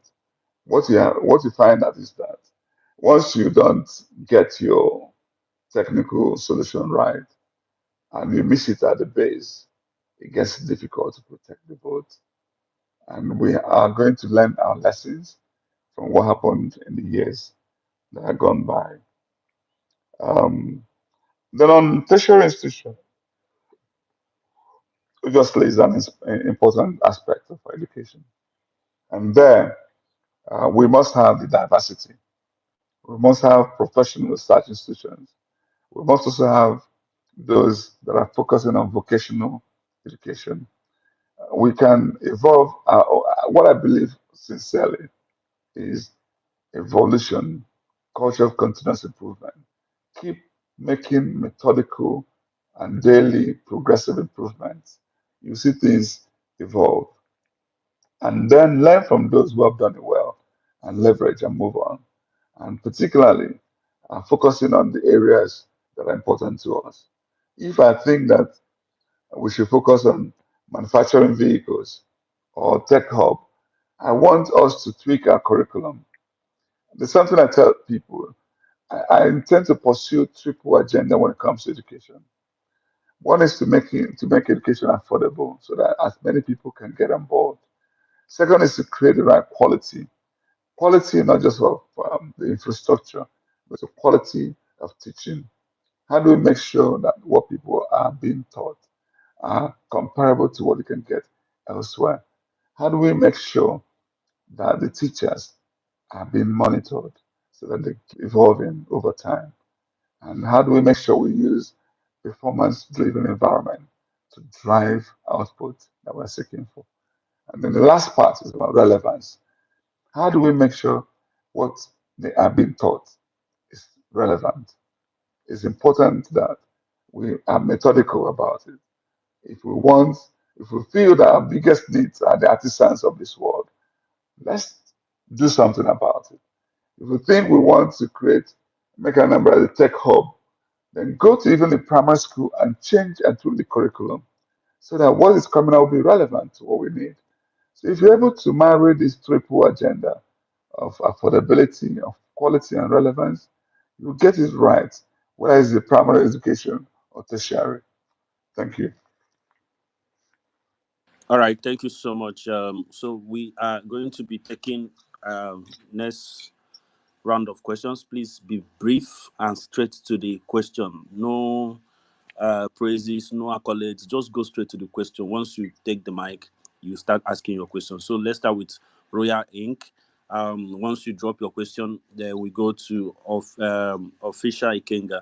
Then after that, we go to Hillary, then Uche Okoli, and of course, Obiasogu David. So let's go this way. Royal Inc., let's have your question ASAP. All right. Good evening, everybody. Straight to my question. Mr. Val, my question goes thus. Anambra State being one of the most generating states in terms of revenue, I want to know, how do you intend to collect revenue? How do you intend to collect these funds without using what we used to know, Aboro? How do you intend to collect the revenue that flows within Anambra State markets from Ochanja to Oborgo to the Express? How do you intend to do this? What tool would you use without using this Aboro that brings scare and fear? When someone mentions Oborgo, someone mentions main market, there is this fear of Ndi Aboro. All right. MCC, Ndi Aboro. Yeah, that's the question. Thank you. Thank you so much. So let's go to Official Ikenga. Your question, please. Hello, Official Ikenga. Are you there? All right. If you are not here, let's. I don't know. Okay. Yes, I'm here. Can you hear me? All right. Go straight to your question, Can please. you I hear? hear you. Yes, very loud and clear. Okay, thank you very much. And His Excellency Val Ozigbo, thank you for coming. My question to you is, you championed the outcry about insecurity in Anambra State. I'm kind of taking you back. I'm sorry for that, but this question is very important to me. Today, the governor of Anambra State, His Excellency Professor Chukwuma Soludo, is providing enough security. What kind of security are you going to provide that would be more effective other than replicating what Soludo has done? That's my question. All right. Thank you so much for that question. Let's go to the next person, please. The next speaker, please. Thank you. Dr. Valentine. Uh, I think the question I want to ask is this: let's say by God's willingness, by God's grace, I do believe in your visions. You get to become the governor of Anambra State. There is one thing that has been very prevalent in Nigeria, and that is the fact that we have a big man as the governor. You know, we have a man who all the power runs around, and we have institutions that are very weak. You know, if the that not sort of leave government to be at the discretion of somebody, which puts government to be at the discretion of just an individual. If the individual is good, then the government is good. If the individual is not good, giving us very weak institutions. Please, if you succeed and you become the governor of Anambra State, what exactly are you going to put in place to ensure that our government can run on processes and not on individual instincts or discretion? You know, there are a lot of things that Governor P2B did when he was in power. Some of those things we are not, oh, thank you. We are All not right. able to carry them on All right. for the sake that, Thank you so much. all right, I think he got that question, so we can accommodate more people. Thank you, Hillary. all right, okay, thank you, So Jay. let's move to the next person, please. That All right, Usha, good evening, and good evening, Mr. Val. So I want to ask, on the 8th of February, Gandu just said that APC was going to wrestle power from APGA in Anambra State. And judging by the fact that Anambra people are disenchanted with Professor Toludo, and based on the fact that having APC and APGA ruling Anambra State would be more like having the devil and the WC. I want to understand what you think about the statement that Mr. Ganduje made. all right. Thank you so much. So we go straight to Uche Okoli. Uche Okoli, can you hear me? Hello, Uche Okoli. Are you there? Uche Hello, can you hear me now? Okoli. Yes, I can hear Can you you. hear me Ask your now? question All immediately. right. Yeah, my brother Ezego, nice to have you here. Um, some of us who know you closely were not in doubt as to what you can do or how you can effectively run the affairs of the states. My question is simple, and I'm sure you know where I'm coming from. We know what happened the last time. What are we going to do differently this time to make November 8th a reality? That for me is germane. Again, I'm not in doubt as to your capacity, as to your commitment to the ideals you've been talking about. A win no election, Anambra we chawapo. K5 yeme we win no election. Dalo them. All right. Jack? Do you have a question to add so that we can, go straight to Mr. Val? Jack. Yeah, Uche, thank you very much. Once again, Mr. Val, well done. I mean, we spent a couple of hours here already. The final question I want to ask you, sir, would be on issue of so on daily basis, right? There's so much reports around Anambra, particularly around extortion of young people by security operatives, both AVG, army, police, and everything. I've personally been harassed a couple of times. Nanang Kabenam, in Sofia and everything.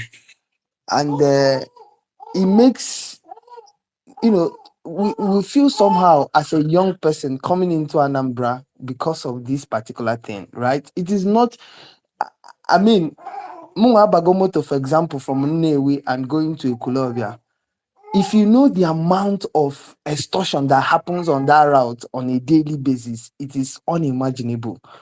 Security operatives particularly want to come to Anambra because it's a free for all. Everybody is extorting everywhere. And I'm not saying some places, I'm talking about everywhere. Onitsha or Oka or everywhere. I am interested in knowing how you're going to resolve that problem because I consider it a huge challenge in Anambra at the moment. Thank you. All right. All right. So, Mr. Val, please. All right, thank you so much. Royal, somebody, how do we collect revenue without the Akodo style and Aboro style? I think this is a very, very interesting question because there's always this conflict between the need to collect a lot of money, enough, and then the need to ensure enforcement. I honestly believe that the best tool to achieve this is technology. And that is what is going on in other civilized society. Technology. And there are ways you can make people deny people of certain services until they show evidence of how they have paid their taxes and all that. And if I have to collect less in Anambra to achieve a better, sane, law and order environment, I will do so. I will not employ arboros unless I am one, and I'm not. So since you can see arboros working here, you can tell the type of governor we have today. Uh, Ikenga is obviously speaking for the governor. That's why he used the word providing enough security. Am I allowed to say I'm disappointed? Because how can you say enough security? It's not about motion. It's motion without movement. What have we actually done? 3 days ago, a reverend father was kidnapped. 2 days ago, somebody kidnapped around Opono in Oka.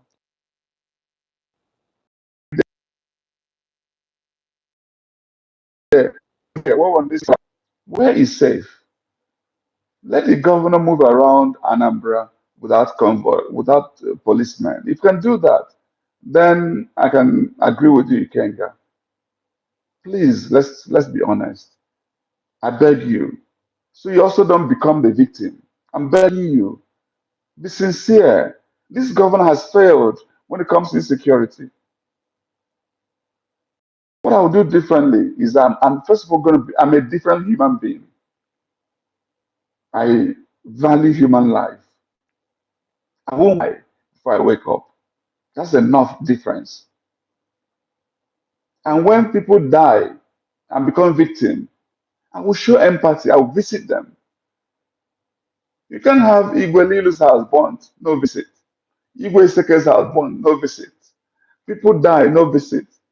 I was even told that the people that were traveling to his daughter's wedding that got kidnapped, his commission has contributed 400,000 naira each to rescue the man. He hasn't refunded them the money. Show empathy, sympathy.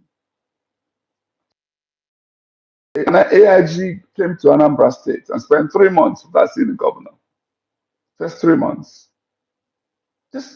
He never considered security important. It's just because the election is closed, he wants to come back. And maybe you're in the campaign council. That's why you're promoting him here. I'm sorry, I disagree with you. It's not enough security. Where's our control room? Take me to where we can monitor what's happening. Where is the equipment to engage? There's nothing happening yet. Nobody can move around and sleep with one eye or both eyes closed. Please, we need to do more. We honestly need to do more. And I see far better than I've seen here, by far. I go to the next question. Yes, a gentleman spoke on poor institutions. A lot of times we just achieve certain milestones by accident. A governor comes, he does well in 1 or 2 places and 3 places. And once he goes, anything can happen to those places and those areas because there are no strong institutions to protect. And I love what he said about process. And I'm happy for him to ask this question. He must also know the meaning of the Kaizen. Kaizen is about improvement in processes. so we can cut waste and make it part and parcel. If we even just focus on Anambra civil service and cut the waste in the processes, you will raise the efficiency level. And that eventually that becomes the DNA because we then codify that. And then when we need to pass certain legislation, it becomes law, it becomes our way of life, it becomes our DNA, it becomes our culture. Once you do that, then you're building to last. The only way to build to last is through governance framework and processes. Once you have the right tools like this, I can spend time and telling you I'm a global Kaizen champion. I'm not telling you what I haven't practiced. This is how I turned around Transcorp Hilton to become the best business hotel in Africa. This is how I won the CEO of the Year in the world in Spain and in Greece because I've done things like this. And I'll bring it to bear in Anambra. And you'll be shocked. Why would I not sign CFO in 1 week? Why should I wait for 2 years? If you enhance the processes, the system will function. People will see Anambra Chawapo. Let me not go far. Now, on the statement of Ganduje, APC or APGA taking, let me tell you what God has said. That's more important to me. That Valentine Ozigbo will take over Anambra in 2025. That's what I'm more interested in. I haven't spoken to Ganduje, so I don't know what he meant. Uchokoli, thank you about what we're doing and what we're going to do differently. Plenty things, including the kind of people I'm working with. You know, Uche, we work with a lot of traitors. And some of them are rejoicing in Soludo administration because they betrayed us. So they were planted and were paid for. So now, when you come kita in them again, it's and and and and we now tell our people, um, if you come with good heart, blessing will follow you. And you come with bad intention, curse will follow you. And it's not a joke. So that because this is about life and death, we're here to solve a number of problems. And so if you are able impediment to solving a labor problem, of course, a labor is jidegi. So because if you're a traitor, don't come near me because we mean business this time. We're not going to. Good news is that Worku boss in Kaga saying now onya sigiti onya sigiti onya. Again, you talk man, we're going to look well and carefully, do proper due diligence and do the right things.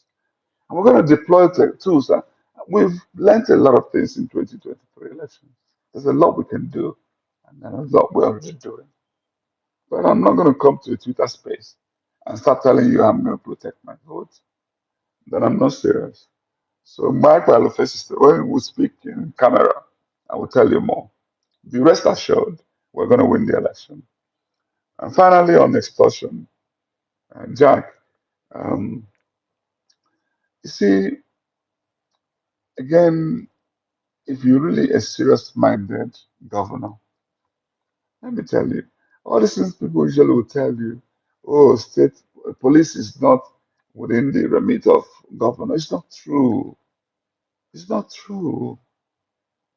If you engage this leadership from army and you read right acts, you tell them the do's and don'ts in Anambra State. You let them know why you need a law and order society. And you also support them so they can listen to you. If you support them, I'm not saying you should waste money on them. Do things to make them motivated. You can't have all these people driving vehicles that are rickety, that are breaking down. Or guess what? Not even food, not even catered for. No tools, nothing. Deploy, that's why there's a security vote. Use it effectively. Don't steal it. If you It's when you have abandoned your role and job, you don't have the ability to even speak to them and say, stop this. I want a decent society in Anambra. I want a law and order. And I will engage if I think this commissioner of police or whatever is not going to give me what I'm looking for. I'll go above him and remove him and bring the one that will do what I'm looking for. The same way, even in civil service, we can get people out of their job until we get the right people to do the job. So I think that's all the question I've seen. Thank you. All right. So we'll take the uh, final group of questions from the speaker. So we start from Chief Watching Melo to Sweet Angel to Goswill Wanko, and of course Ambassador Israel, Engineer Okwi, Sentunwara, Uche Umes, and Okay Okata. So please, guys, you are going to be very brief and straight to the question, so that we can wrap up for today's edition. So, Martin ML, you have All the right, floor. Uche, thank you. Yeah, can you hear me? Loud and clear. Okay, thank you. Thank you, Mr. Val, for joining us. I joined late, so I don't know the things you've touched, but I listened to you on a couple of questions people have already thrown at you, so I don't think I will have to go back to them. Let me talk the one that is more important to me. It's about business for SMEs, small, medium enterprises, and the fact that there are also people in diaspora that are interested in, coming back home to invest heavily. What is in the pipeline from your team to coordinate this? Because without it, we see a lot of our young girls, a lot of our young boys coming out of school, not getting any job. Obviously, there's nobody to invest because of insecurity. So, of course, we will tie everything to insecurity, but to make sure you have that, you attract, our people back to Anambra State, both those in other states and those especially in diaspora that really want to come back. So what is in the pipeline to have, a kind of an integrated system whereby we have a system that will accommodate these people and tell them we have a seamless method that can integrate them into the state to invest. That's where, let me just leave it at that. I have more things to say, but let me just, stick to this one for now. Thank you. All right. Next person, Sweet Angel. Yeah, thank you, Uche. Thank you, Mr. Val, for joining us. I was in the southeast in Anambra precisely last year, and the amount of guns I saw on the road, like every time every kilometer you go in Anambra State, they have people of muftis, some kind of raggedy-looking clothes, carrying guns tied with the red stuff. Mr. Val, please, when you get into our government as the governor of Anambra State, how are you going to check back all these people with guns? Will they report to? How will you check on them to see at what spot they are operating in or guiding? And when they have to submit their guns and, whatever you're going to do to make sure that our guns, the guns in Anambra State, are in the right hands of the people actually doing their jobs. Thank you. All right. Thank you so much. God's way. Okay, thank you, Mr. Valentine Ozigbo. Alibu must be great. It's there with Abia State. And the next bus stop is going to be Anambra State. You will be the next governor of Anambra State. What do we need to do? Where we need to send the money? I want to send. I'm based in Houston, Texas. I'm from Abia State, but I have a vested interest in the success for Alibu. How am I going to make the donation right now? I'm going to start with $100 right now, but I would scale it up in the coming weeks because I need you to be the governor of Abia State. Anambra State, because we need Alibu to be transformed today, not tomorrow. So that's just what I want to ask. Where do we need to send the money to? Thank you. All right. So to the next person, Ambassador Israel. All right, thank you so much. Yeah, my question is simple. based on critics, and I want to just get your take on those that describe that you are a career politician, and what makes you think you are the right person for the job. All right. All right. Thank you. So we go to Uche Umezulora. Yeah, Uche. yeah. Thank you, Anambra First Son, and thank you, Mr. Ozigbo. Okay, as I go, I have an issue with the present security in Anambra State. I've watched some videos on social media, and I see how where guns are being recovered. So, and I have a problem with all these guns that are in these guys' hands. If you're the governor, come now. How do you retrieve these guns that these Agone Chamber guys has, the one they've retrieved, so it doesn't become a problem going forward in Anambra? Thank you.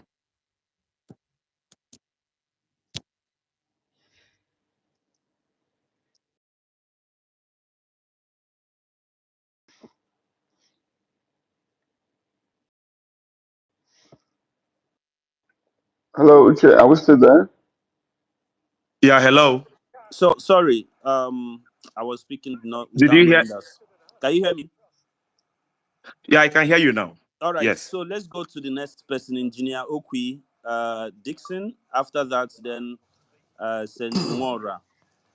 Okay, thank you, Uche, and thank you, Mr. Valentine, for making yourself available for us to have this conversation. Direct to the point, I like the fact that you were able to identify Soludo's big flaws. He's very arrogant. He lacks empathy. I mean, I know his days. I'm from Aguata, so I know his days in CBN and what he never did to improve anybody's life from Aguata and everything. In fact, he actually tarred the road from the junction of one market just straight to his house, and that was where the whole project stopped. So I understand the kind of man you're dealing with. But my point now is just point us to the direction. How do we take power from this man? Because this guy is desperate, he's arrogant, he's wicked, he's crude. All this charade of insecurity, whatever he's doing, is just for the campaign, like you identified appropriately. Like, it's nothing about the state. It's all about embezzling money. I don't even know what he does with this money. This guy was a CBN governor. I don't even want to talk about his days there. It's all about money for him. Contract, contract, contract. So point me to the direction. What the team, Uche, what's the team? What's everything about? How do you get this man out first before hours or two away? That's just my belief. Thank you. All right. Thank you, Engineer Okwi. Let's go to um, okay, Okata. But, Yeah, good evening, yes. everyone. After that, then Anambra First Son, Sentumora. thank you for this opportunity. Yeah, Val, good evening. So the point here is most people are asking post-election questions. That's not the issue. My advice here, Val, we've worked a couple of times, in the past, and I'm still here to work with you. Can you please get an APC ticket? Because that's the only ticket that can win Soludo in Anambra State. And we're not bothered about your person. I know you. Peter Mba of Enugu State, if you get into office, can you do better than him? Because he's the one that's putting the Eastern Heartland on the roadmap to development. I'm not even using Alex Oti. If you can do more than what Peter is doing in Enugu State, in Anambra, then the Eastern Heartland is open. Now, the best bet to getting that ticket, if APC can give you the ticket, because we don't run political parties of ideology in Nigeria, is a vehicle to getting power.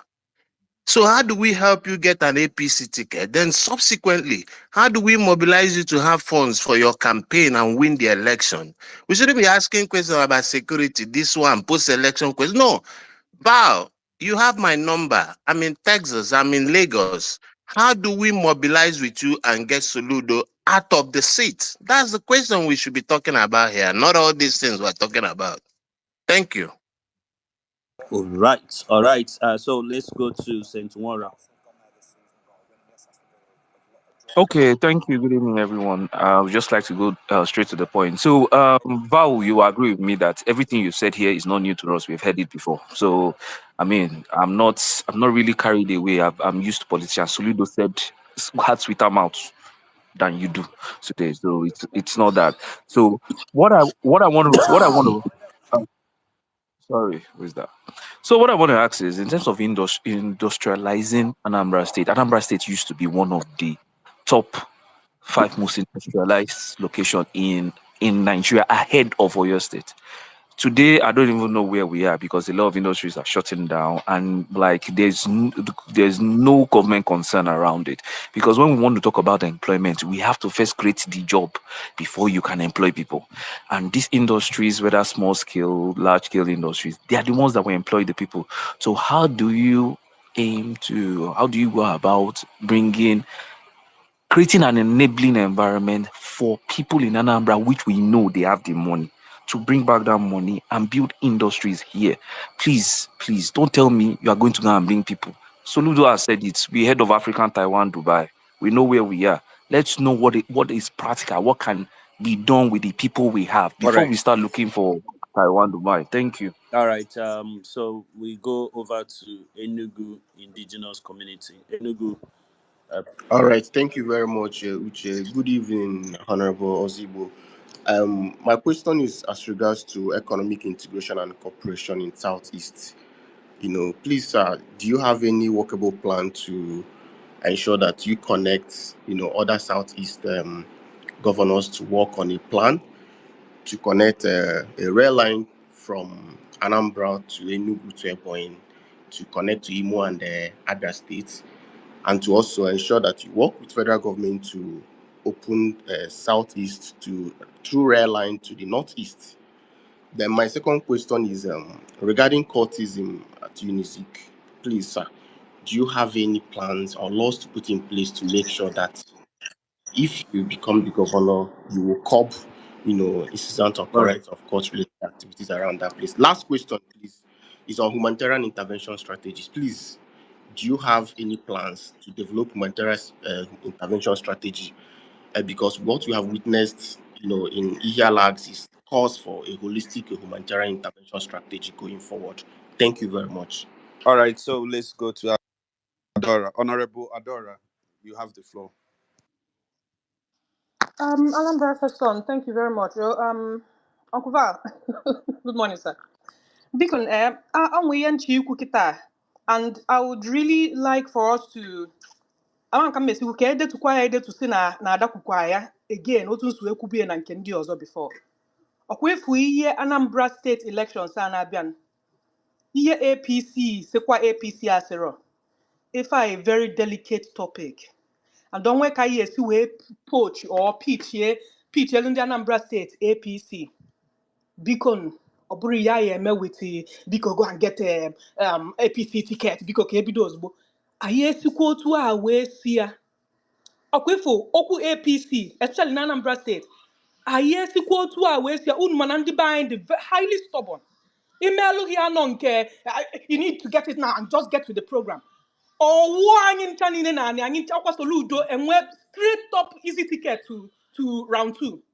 Biko kwan ihe nkwu na the nke ndị Edo steeti nke ndị Imo steeti every time na-ekwu the same thing kita elutego nke Anambra steeti biko ịpụtara nnọọ egwu anyị okwu APC sikwa APC asịrọ welu nya kwuo with understanding the nuances where tinye some ihe na to your voice wee na-epich ya biko understand that ịba ego terrain dị nya bụ make or break ama m bata njina asụ ya n'Igbo. Election Anambra State are the stakes the too high, and I'm also weighing every option possible. But obulukwa ka abia mee ya nke it's APC ka onye ozo emeru gidia. Biko kwano, that will be the beginning of our failure. Thank you, Anambra State. Anambra first one. Wait, me afore Zingi. Good morning, my dear.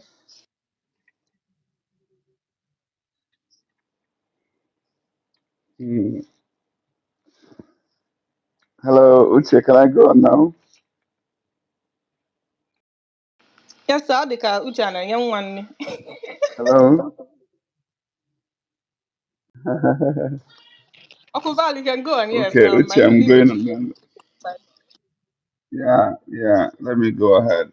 Uche, by the way, I thought we reached a deal. That is for 2 hours. Now you want to keep me here for 3 hours. Okay. Um, what's the first? There are plenty questions now that I'm even. Okay, I think it's really okay. Watching Emelo spoke on the SME, and that's actually a very fantastic question because it's actually the game changer. A lot of people usually talk about, oh, job, job, job, as though it's government that's going to employ. No, government doesn't. Whatever they can do is a trickle to what the SMEs can do. And most times we just keep dealing with symptoms without going to the root cause. What does it actually mean for us to curb unemployment? Who is going to employ? It must be somebody and some people who are doing businesses, doing different things, activities that are sustainable. And they have to do it in a competitive manner. And the competition is not just about the next door neighbor, it's also global. If you manufacture something locally and somebody imports the same thing cheaper, you're gone, you're dead. So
lele